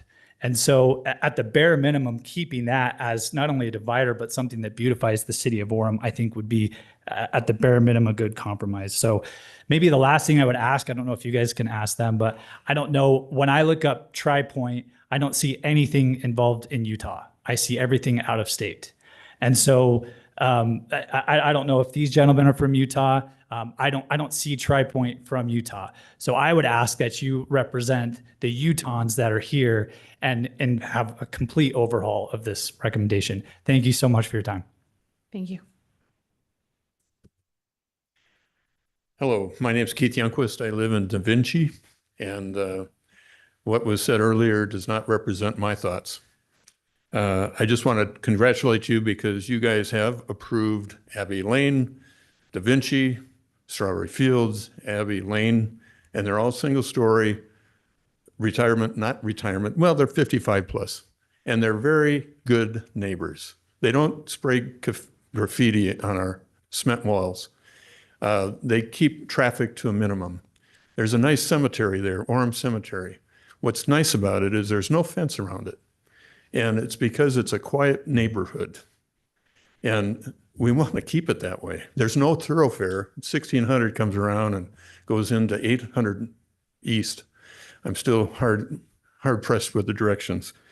But that project doesn't represent the neighborhood. There are very large homes built right on the same wall that this is going up on that are multi-million-dollar homes. One is 25 million. And then you have 2 stories looking over their fence into their backyard. I'm not worried about them, but I'm worried about me and my little quiet neighborhood, because I know that parking is a premium in our neighborhood, and we have a parking lot that we can use when we need it. It seats about 6 cars. I don't know if that's the case in this place, but I can imagine on those holidays that we're worried about, there's parking on the street and they're going to come into our neighborhood and park as well. And if it's overnight, they'll be towed.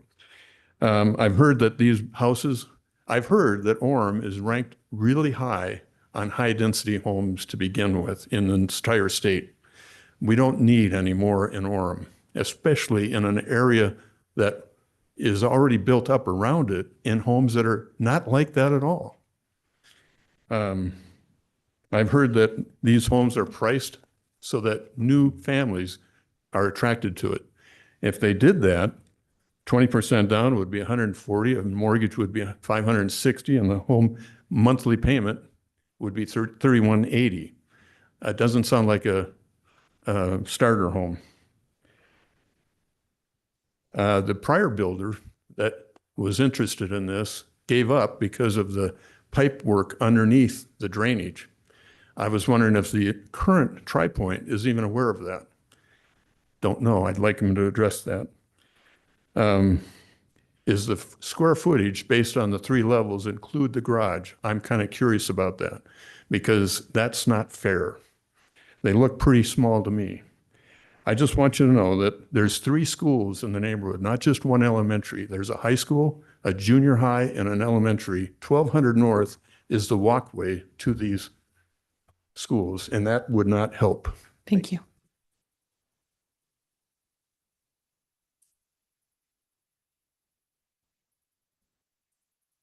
My name is Dennis Clark. I live across the street from the north end of the parking lot of the library. We have a frontage that is 3 car lengths long. When garbage is picked up and when recycling is picked up, anything parked in that area can be interfering with that pickup. I've heard nothing about the garbage pickup here. But if you allow parking of a 3rd car on the street, you're blocking the garbage and recycling pickup. So that bothers me. It bothers me that there is no previous indication that there's an HOA involved. I know enough about HOAs without being in one to understand that the politics get pretty nasty. That seems to me to be problematic as well. Most of the trees that have been talked about sound like they're root bound. That is, you bring them in grown 10, 20, 30 feet, plop them down and start watering them. That would probably mean it would be very expensive for the water coming in.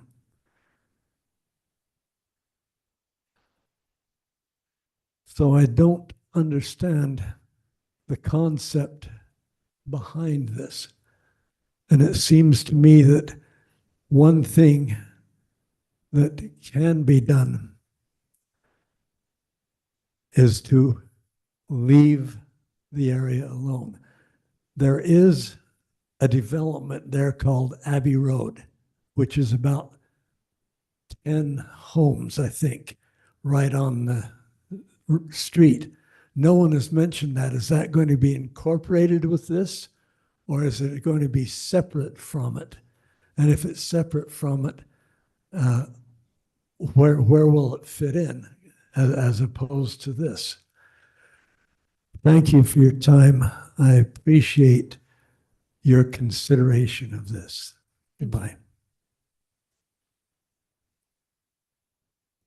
Hi there. My name is Janae Anderson. I currently live in Orem behind Harmon's, but as of May, my husband and I purchased a lot at 1450 North, 479 East, so right along the fence line, just north of this proposed thing. We were unaware of this development when we purchased our property, and since we found out, we've been presented with multiple plans, all of which seem to get progressively more dense and closer to our fence line. Tri-Point Homes made sure to get that keyword traditional in their explanation tonight. I think I lost count after the 10th traditional drop. Tell me, what about 150 homes shoved into 1/10? They keep saying square footage, but it's 1/10 of an acre lot with 10-foot backyards is traditional. This company's not local, so they're coming in here, leaving us with an insane amount of traffic, devaluing our homes and property value, inflating the entry home price point, and then skipping town with their check. It's insulting. My husband and I looked for a lot for 5 years before we felt we found the perfect place to raise our 3 young children. It's safe, it's quiet, and the way it's zoned helps keep it that way. We're not against residential going into this spot, but this, again, like I said, the word insulting to everyone in this room. And again, there are compromises that can be made on this, but 150 homes and these numbers that they keep giving us for these home sizes, and then the home value that they're asking these customers and clients, to potential home buyers, to pay for this is just insane. And it's insulting to the people of Orem. It's insulting to people who own property here. It's insulting to people who own homes. So I just ask that you protect Orem residents, respect our tax dollars, respect our opinions, and please vote against this. Thank you. Thank you.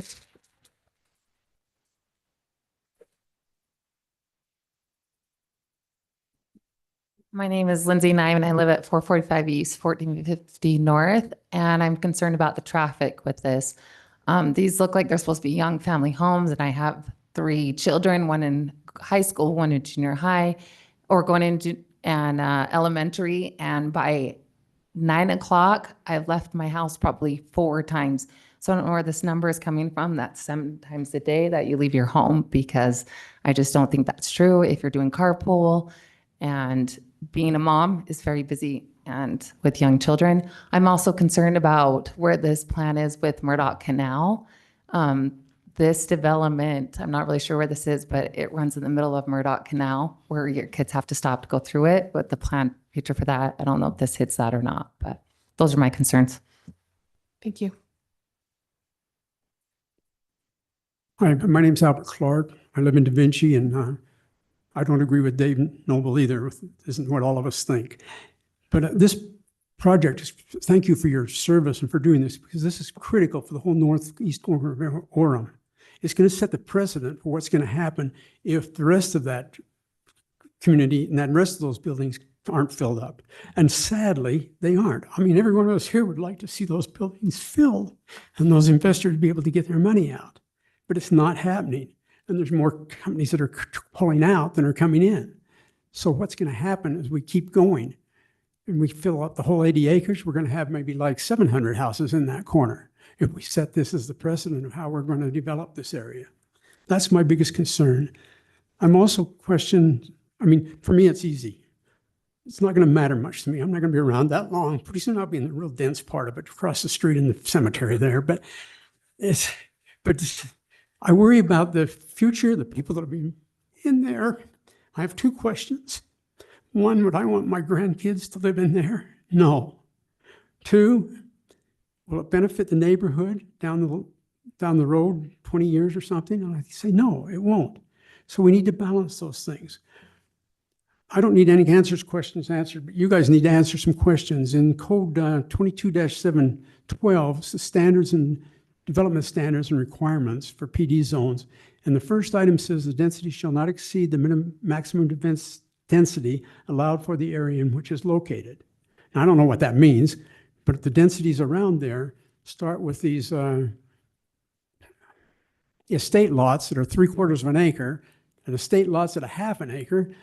The rest of it is the Cabrera area, which is an R8, but the setbacks changed a little bit, and the rest of it's R8s.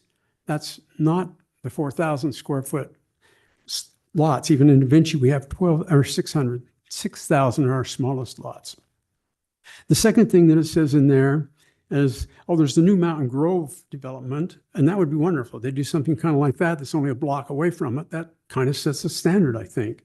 The code also says that there shouldn't be, there can either be 2 stories. You can have a basement and 1 story, or 2 stories above ground. I don't know why that's in there, but if there's a reason for that, I'm not sure why it's changed at this point for them.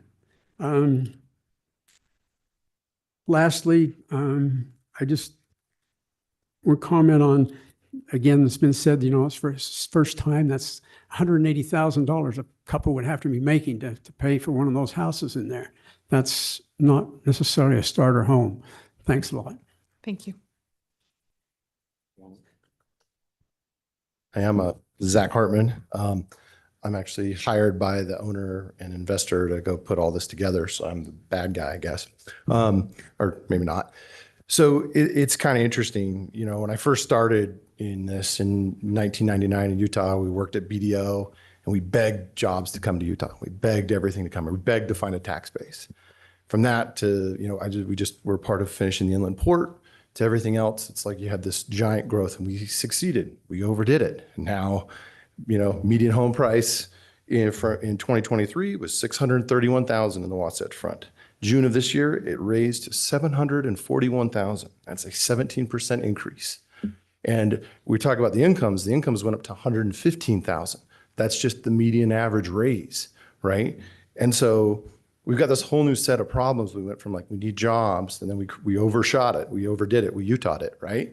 And then now we've got 35,000 houses that the state wants to push through and make work, right? And, you know, this set is going to start at 700. If it gets trimmed down, the homes will be at 1.2. The funny part is I've heard reference to the developer making money. There's no money making here for the developer setup. This is nothing but sadness and failure. So, and right now they've maintained everything and kept it very nice. And I'm glad everybody enjoys our public property, our private property for public use. I wonder how long that will continue if there's a different owner. They've really tried to get that high Class A user to be here. And you've got 300,000+ square feet of vacant space. You're going to have more. You have a denominator of office in this market that's going to be just a level of sadness and failure across Utah County that nobody really understands, the amount of money and loss. And that will make it harder to build new buildings, which really isn't the issue. And so the idea of kind of destroying 350,000 square feet of office to lower the denominator of the market is a bonus. And then trying to add to the 35,000 homes the state's trying to do, whether Orem's behind that or with them or not, you know, that's kind of an interesting dynamic because you can try to put this all together, and there's a lot of tension, a lot of hard things to do here. My point is, this will, if it's not residential housing, it will eventually be filled with different uses, right, that match the current buildings. And I think if people really think of what that outcome of, we all just drive around and look at older office buildings that have sat vacant for a while, what it looks like, which tenants are there, and what the end result is. And this subdivision is a huge upgrade to that end result. And so just something to consider. Thanks. Thank you. I'm Ryan Clark. I live in Old Orchard. My address is 488 East and 1320 North. I'm a backdoor neighbor on that west side. When Old Orchard was put in, the Word Perfect people, Bruce Bastian and company, put a green space in between there. They planted over 350 trees that are now 35 years old. There are a few sycamore trees that look a little sickly, but 90% of those trees are in there, and the kids run from the high school. They call it the forest. We have people that walk their dogs, and it's a very park-like atmosphere. We would love to have homes back there, but I think they need to look at preserving the green space, the park that's already existed there. And at one time, they proposed that we would do a walkway that would connect all the way up to the Murdoch Canal, which I don't know where that went, but I don't see it on the plan anymore. I do have a lot of concerns about putting in a high density. And so I know they revised it to single family homes, but at the same time, they're so smashed in there, it is going to be a headache. I served for 6 years in the Vineyard area with the young single adult ward, and I've been down there many times, and for fear of having my car towed because there's no place to park, and I know that these single family homes will turn into rentals. And if it does, it will double the amount of traffic. It will double the amount of parking because that's just the nature of what's going to happen. So I do have concerns about it. I'm glad they're going to plant 300 baby trees, but why don't we preserve what we've got there? I wish Bruce Bastian was here because I think we could just propose it to him to buy that portion of the property and turn it into a park, and I think he would have had it done. Thank you. Thank you. Tri Point Homes put out this map. If you're looking directly down on this property, you see that the Da Vinci area and the area just north and the one being developed are of a particular size. If you look at their proposal, it's twice as dense at the least. In other words, you're just taking, instead of taking the about 75 homes in the areas around there, you're putting in 150, which is twice the price, number of houses in that area. That berm is widely used, and I don't think they should take it out. If there is a compromise on some builder, they should leave maybe 25 or 30 feet of that berm all the way up, and then build elsewhere. But just take a look at that map. And if you'd say to yourself, this is an area of single family homes with reasonably sized lots, except for this one area, which is at least twice as dense.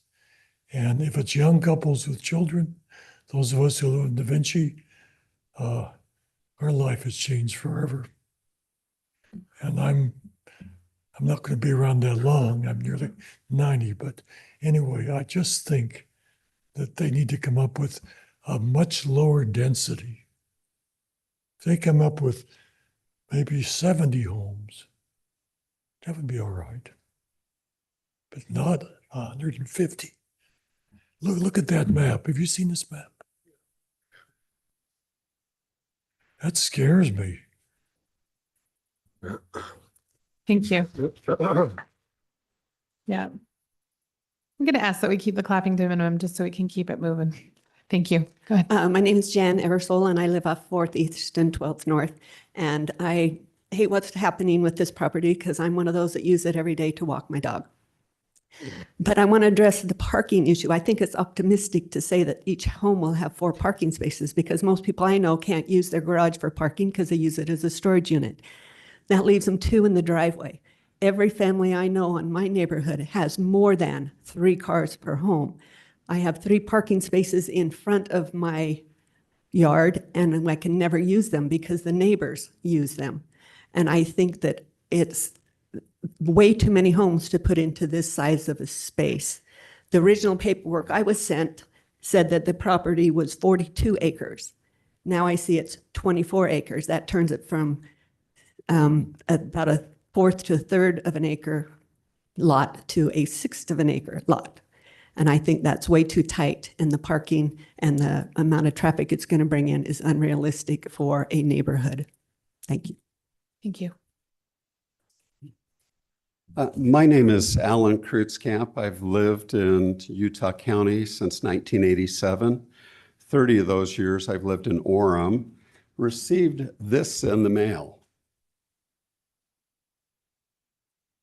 Everybody get one of these? And you have to dig around on Orem's site to actually get to, there's 150 homes going in 24 acres. And the average size of the lots, if you calculate them out, is 0.11 to 0.12. The developer did represent there's a few lots that are larger. Yeah, there is 4 or 5 lots that are larger that are corner lots that they could not subdivide smaller. Within this, I live in Old Orchard adjacent to this. The traffic that this would offer to the community would just be atrocious. I'm a father of 3, and our kids were about 2 years apart. At one point, they were all driving, my wife and myself driving, so we had 5 cars. Do you think we made 1 trip a day? No, 3, 4, 5 trips a day. And how do you get that in and out? It's already been brought up about garbage. What do you do about that on the street? Parking on the street, how do you pass one another? Nobody, I think, that I've talked to is opposed to redevelopment, but redevelopment needs to fit into the area. High density doesn't fit in. Now, I've been in real estate my whole life, and I've seen cycles. Canyon Park could be filled tomorrow. It's all about price and what you offer. So if the price point was right per square foot and they were offering a better product than their competitors, they would be 100% full. Again, I'm 100% against this because of the high density, the traffic it would offer to the community, the garbage pickup, just everything. It doesn't make sense. Also want to point out that the flyer that was sent out, it talks about 42.3 acres, but here we're talking about 24 acres. Legally, it seems like we would have to go back and have another meeting because we're talking about 2 different parcels of land. Thank you. Thank you.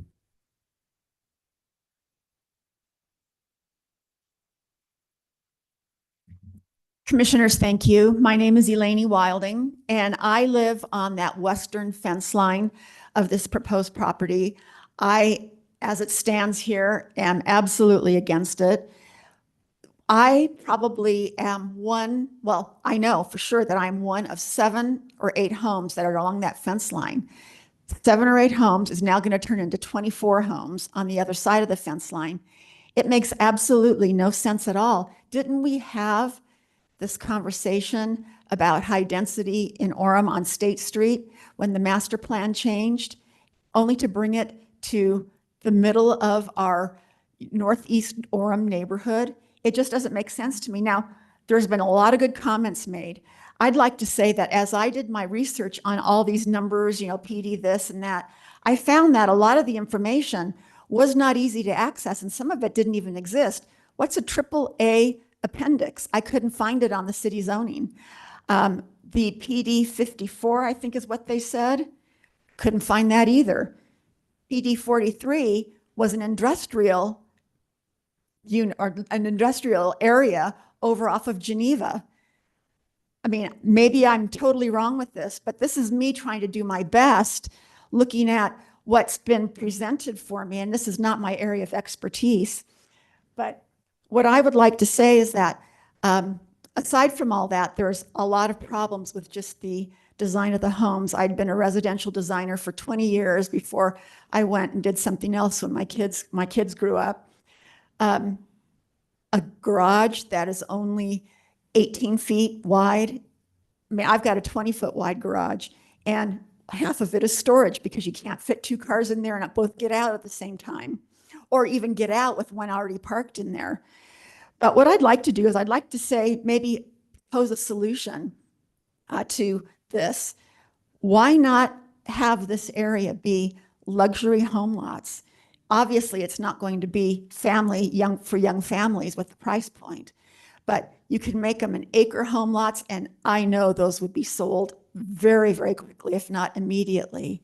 mean, it's up for anything. If you can't keep it as the office park, why not luxury homes? Which would then, I don't know that anybody would have a problem with that. Keep that buffered area so that people can walk and use that. I'm one of those people that walk that path every single day. There's lots of people on there. So that's just some of the ideas that I have and some of the problems that I have and the concerns that I have with what's going on here. Please watch out for the highest good of those of us who've lived here. I've lived here 40 years. My parents lived in the same house that I lived in 20 years before that. We count on you to look after our highest good. Thank you. Thank you.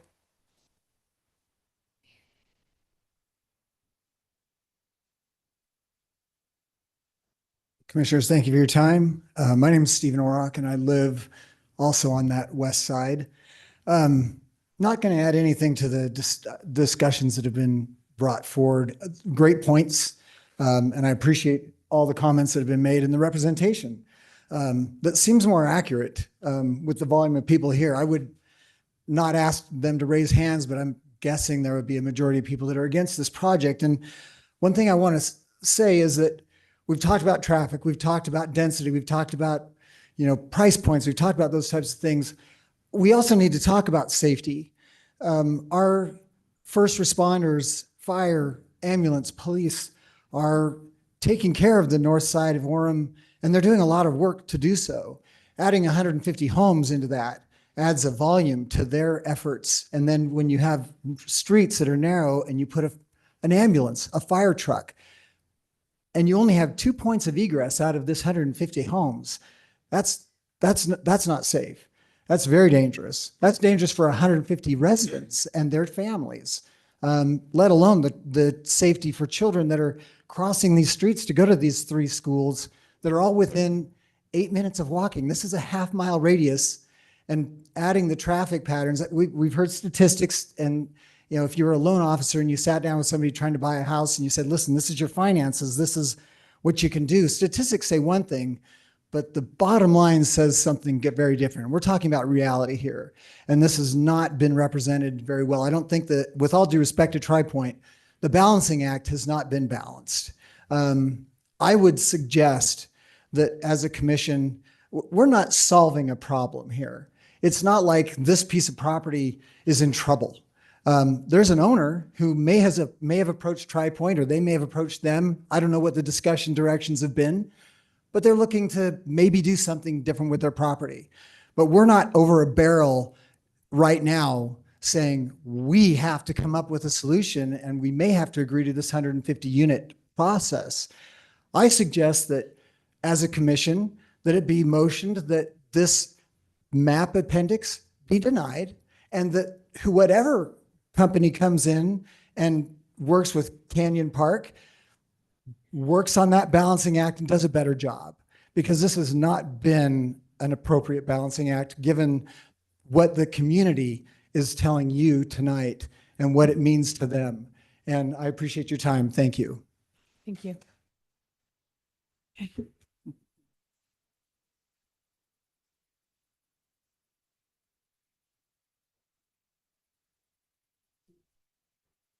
I'm David Phillips.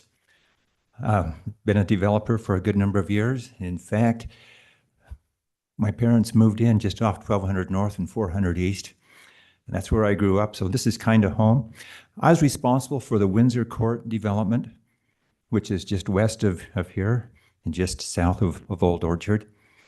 At that time, it was important that I make a good compromise for the Windsor Court development to fit with Old Orchard.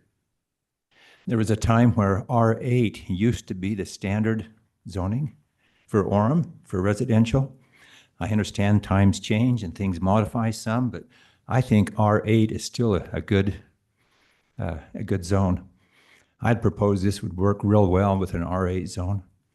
Da Vinci is a little smaller, lots a little smaller than the R8, 80-foot frontage, but just fitting, the idea and the concept, just fitting this design in this area and in the neighborhood makes sense. It'd be a little closer to what surrounds it.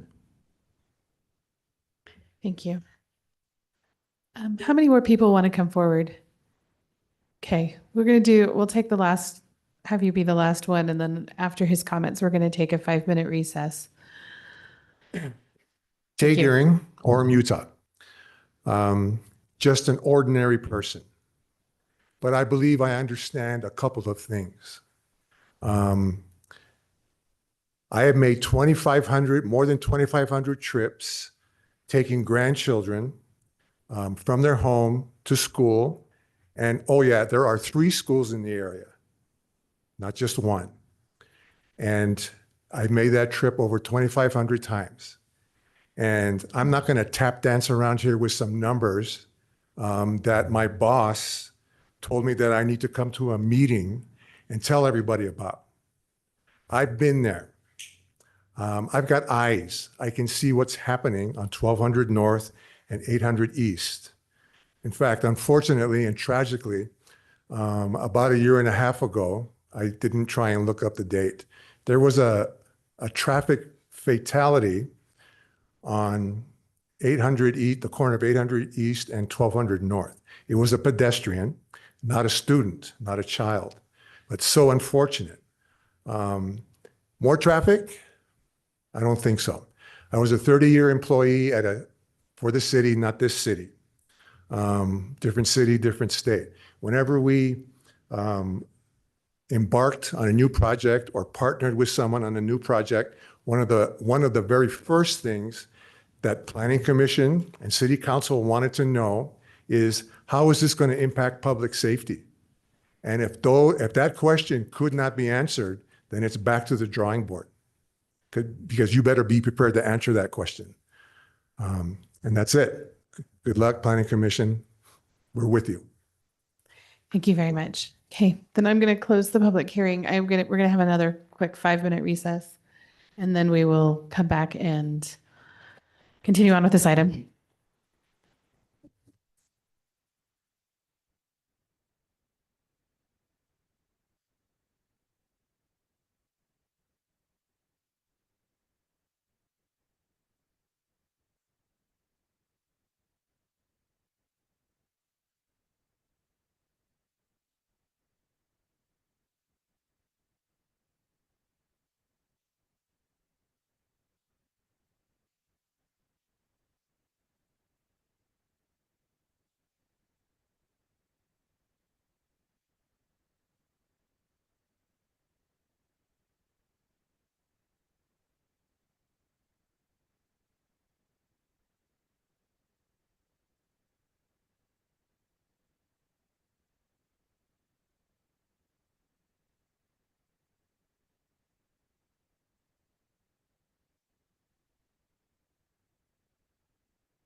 Needed one.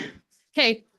For the interest of time, we'd like to get back to our meeting because we all have lives too that we want to get back to tonight.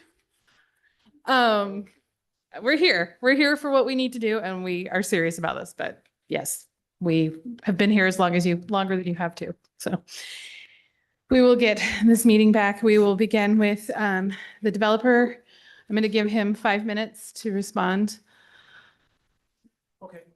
And again, Brian Prince with Tri Point Homes. Want to thank everybody for coming out and for the feedback, the direction and concern. Gives us a lot of guidance going forward. You know, I think before I jump into, and I won't take the full 5 minutes, what we're looking to accomplish is find on that pendulum of options of a redevelopment scenario that is very supportive for the neighbors, which maybe the extreme would be 5-acre lots. And I think everybody would love that. And that would be really exciting and appealing as a neighbor, but would service the top 0.% of your greater community. I mean, nobody would be able to afford it.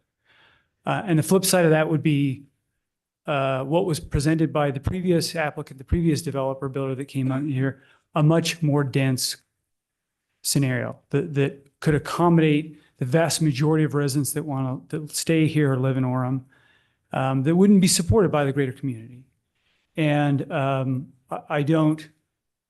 I support the concern of looking at this. I think when you look at a property and a development at this scale of 24 acres, it is hard if you don't do this professionally to wrap your brain around the quantifiable metrics of like traffic. It's hard to wrap your brain around. And so I can be understanding and empathetic to the concern of what we're presenting here.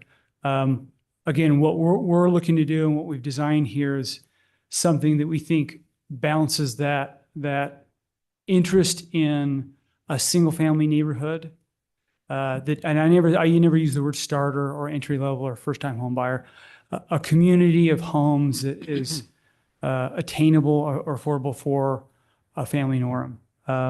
And so somewhere in the, on that scale of very high dense and very low dense, there's something in between that I think can be supported by the greater community and viable as a home building company.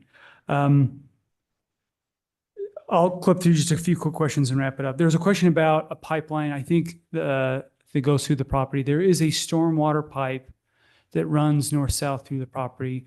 We've done extensive work with your city staff to understand what that is. That is not as big of an issue as may be perceived, and have come up with a civil design to accommodate for that stormwater. So that is a non-issue in the design of this subdivision. I talked to the previous developer, and that's not really why they walked away from this application.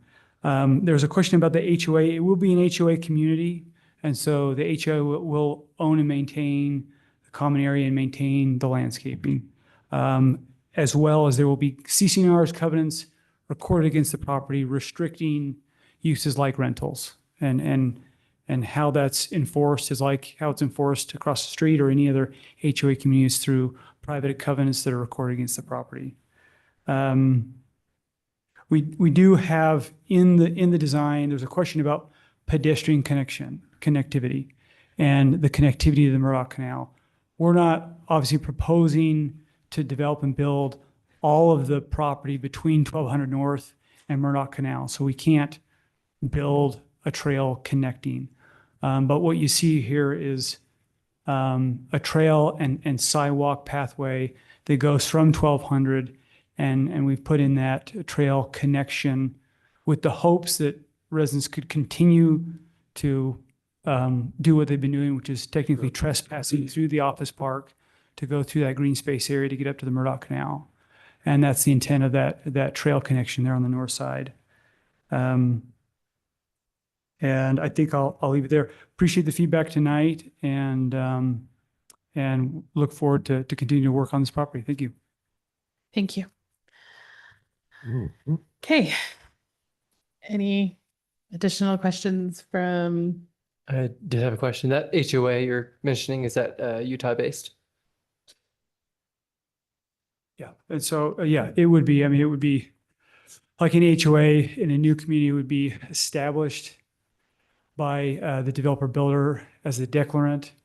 And then with residents moving in, the homeowner would be handed over and would be a homeowner run HOA, would be a homeowner run board.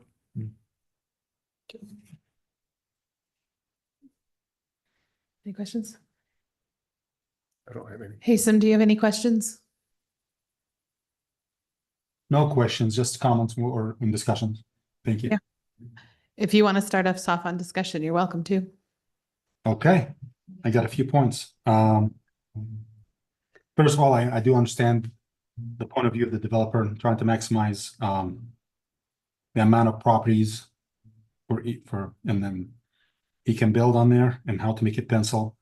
There are few comments were made, like one of them is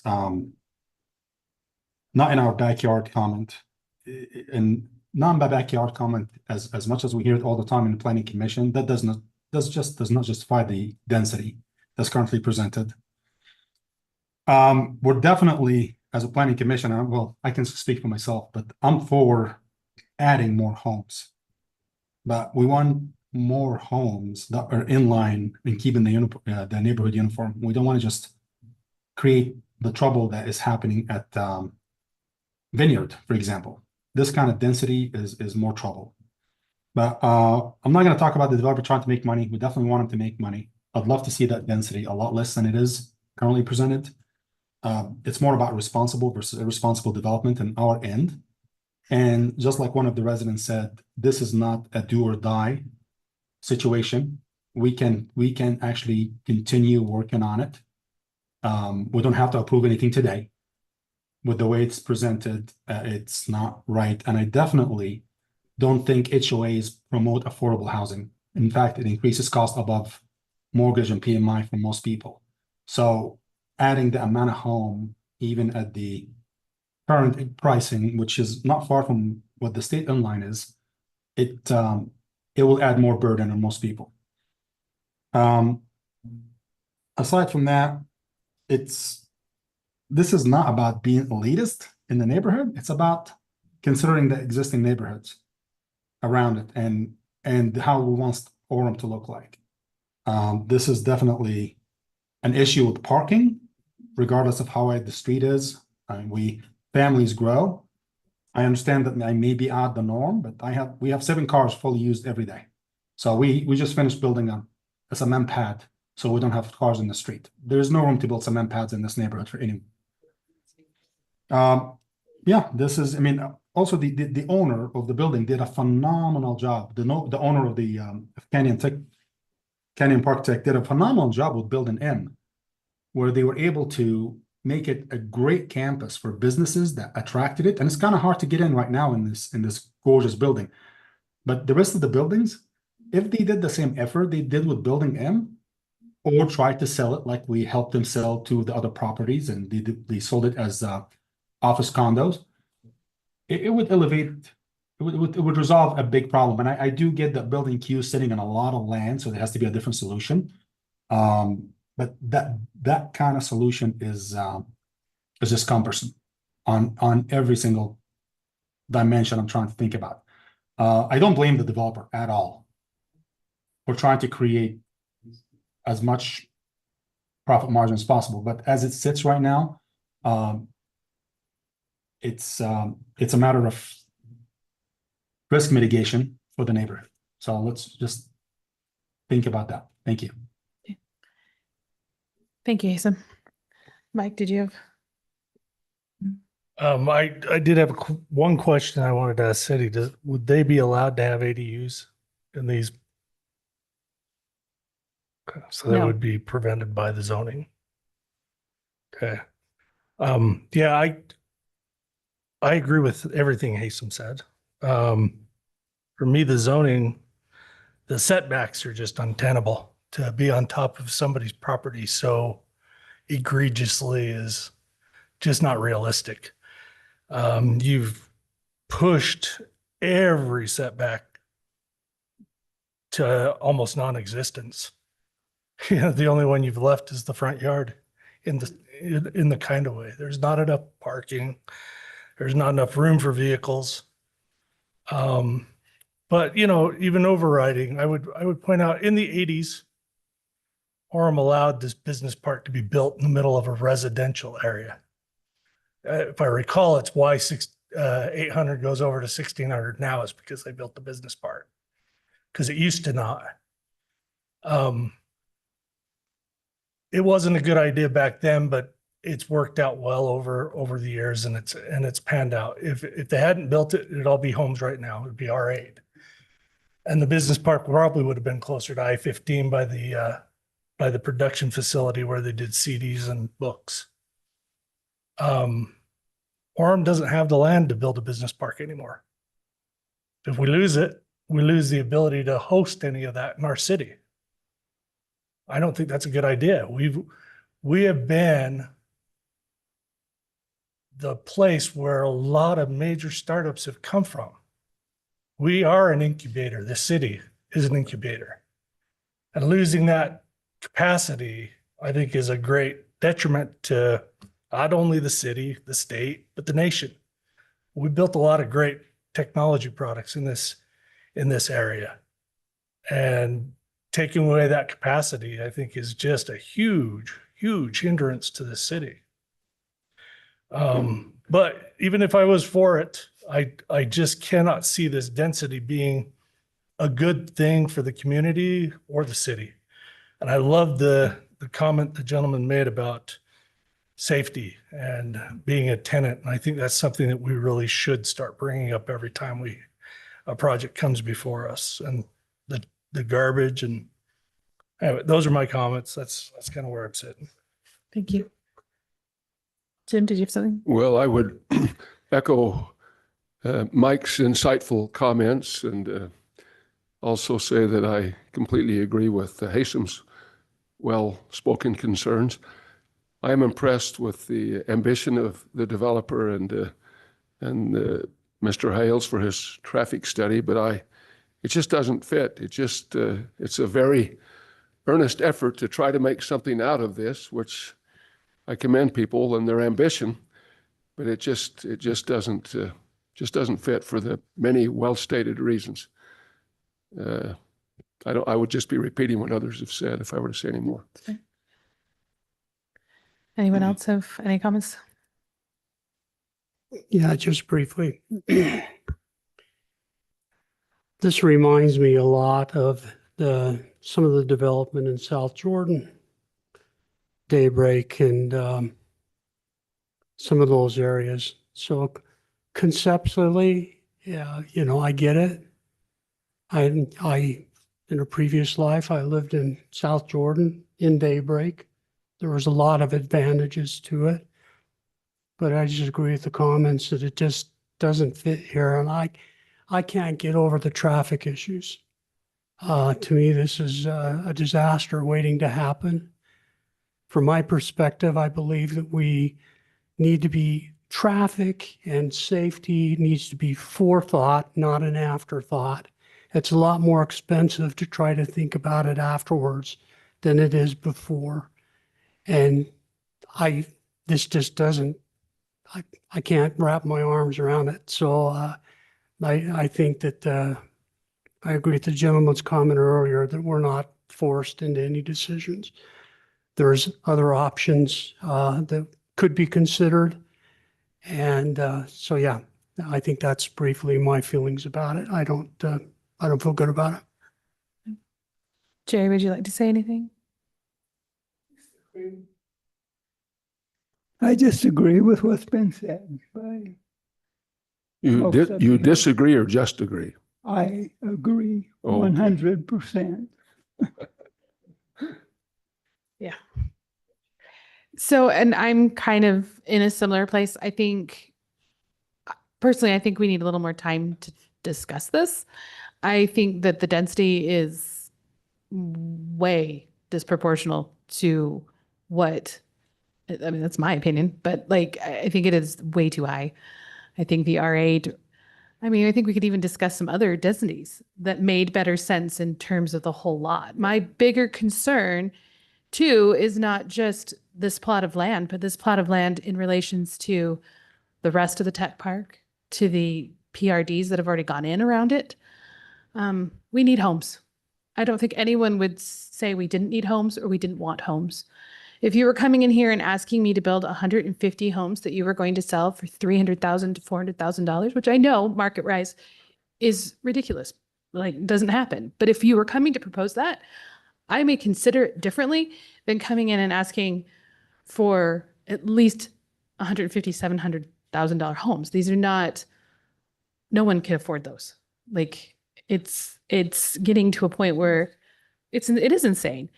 And it's getting to this real difficult place. But how do we balance? How do we create homes that are affordable? How do we find the density that's right? How do we maintain our neighborhoods? How do we make it a safe environment? I mean, my kids have gone to those schools on the east side. I know those schools. I drive them every day too. And they need more homes to build up our neighborhood schools and to continue to make it vibrant. But is this the right solution at the right place? I'm not convinced that this is the correct thing. I personally want either more time to discuss really what's going on around it and plan and say, okay, because if you ask us for 150, who's not going to come in and ask for more and fill in the rest of it the same way? And by that point, have we messed up the roads to the point that we can't fix some of the issues back there? Those are, there's questions about realignment of road. I know that has come up. Like, you've got the connection to Falcon Way. It really desperately needs a light so that people can turn in and out from Canyon View and Orchard and make 12th safer. I mean, you're risking your life some mornings trying to get your kids to school. And it's, let alone the kids walking, because Alpine doesn't bus. So everyone walks. Practically everyone walks. And so there's a whole host of issues around this. And I'm, like I said, I'm not opposed to residential. I'm very concerned about the density and the shape of this neighborhood. And that's where I'm concerned with what's before us today. So based on that, I move that these negatives and whatever. The negatives. But can I ask the builder one thing before? Because this is a gamble, right? If we move forward and we make our recommendation, this goes on to city council. They also do have an option, which is if they are willing to continue this and bring another proposal towards us, we can also entertain that. Or do you want to just go forward with the proposal that's before us right now? Yeah, probably. Yeah, I think Just move forward. Yeah, I mean, I think if without any clear feedback from this body on what you would support, it makes it very difficult to present something that's actually feasible. I know everybody wants a park or 10-acre lots, and the same time wants $400,000 homes. And I mean, there's a balancing act there. So if there was some clear direction on, hey, this is what we would support, that could be productive. I don't want to waste this body's time. But if it just in general, this community vision is not supportive, and it's understandable, and that's your role as appointed officials, and we can move on to meet with council. Let's see what the council. Mike, did you have something? Well, I would just, as I stated, I'm more for keeping the office park in general, but I think an R8 designation is more reasonable as far as density goes. There's your recommendation. You're talking about R20 or R less than 5 or R4. I'm saying you might have better shot if you do an R8. Madeline? Yes, go ahead.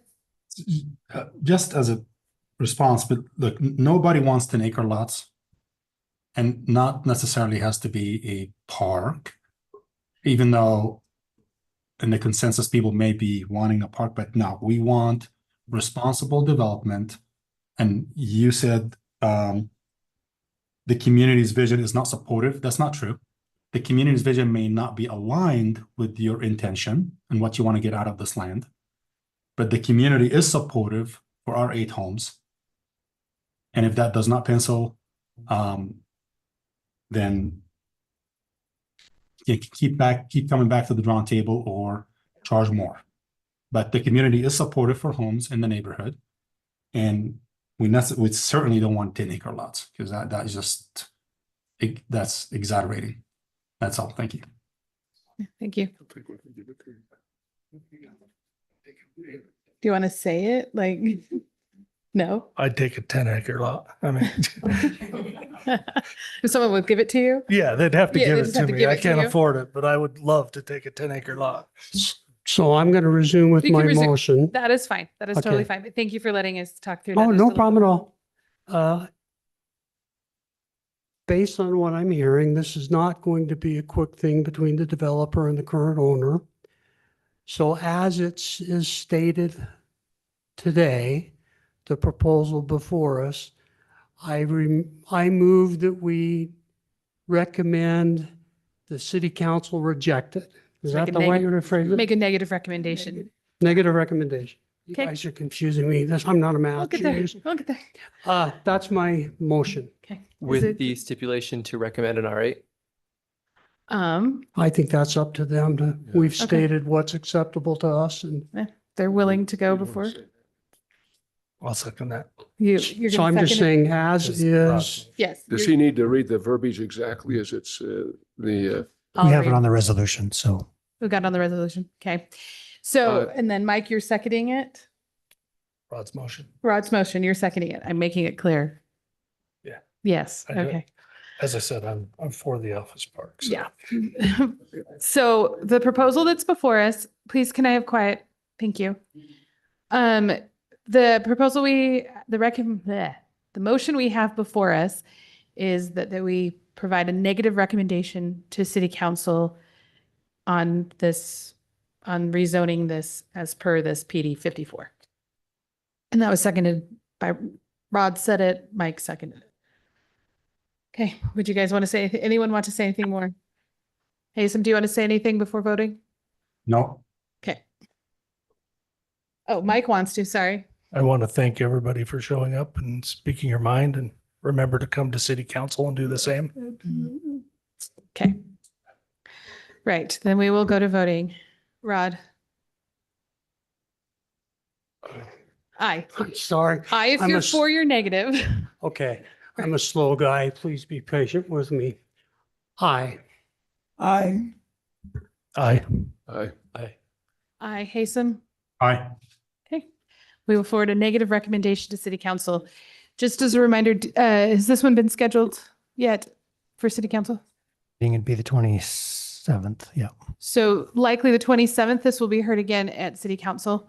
Oh, you see the cards, right? Yep, they should get notifications again. Should, yeah. And Can we fix the Except for cards? Mike. I don't know if Mike will get one because we won't send it to him, but. Can we fix the verbiage on the cards this time? yes. So the actual acreage is 43. They're only focusing on those. So It the lot says- itself is that large, but Large, what they're they're only doing developing is that, so. It talks about rezoning PD 43 zone to PD 54.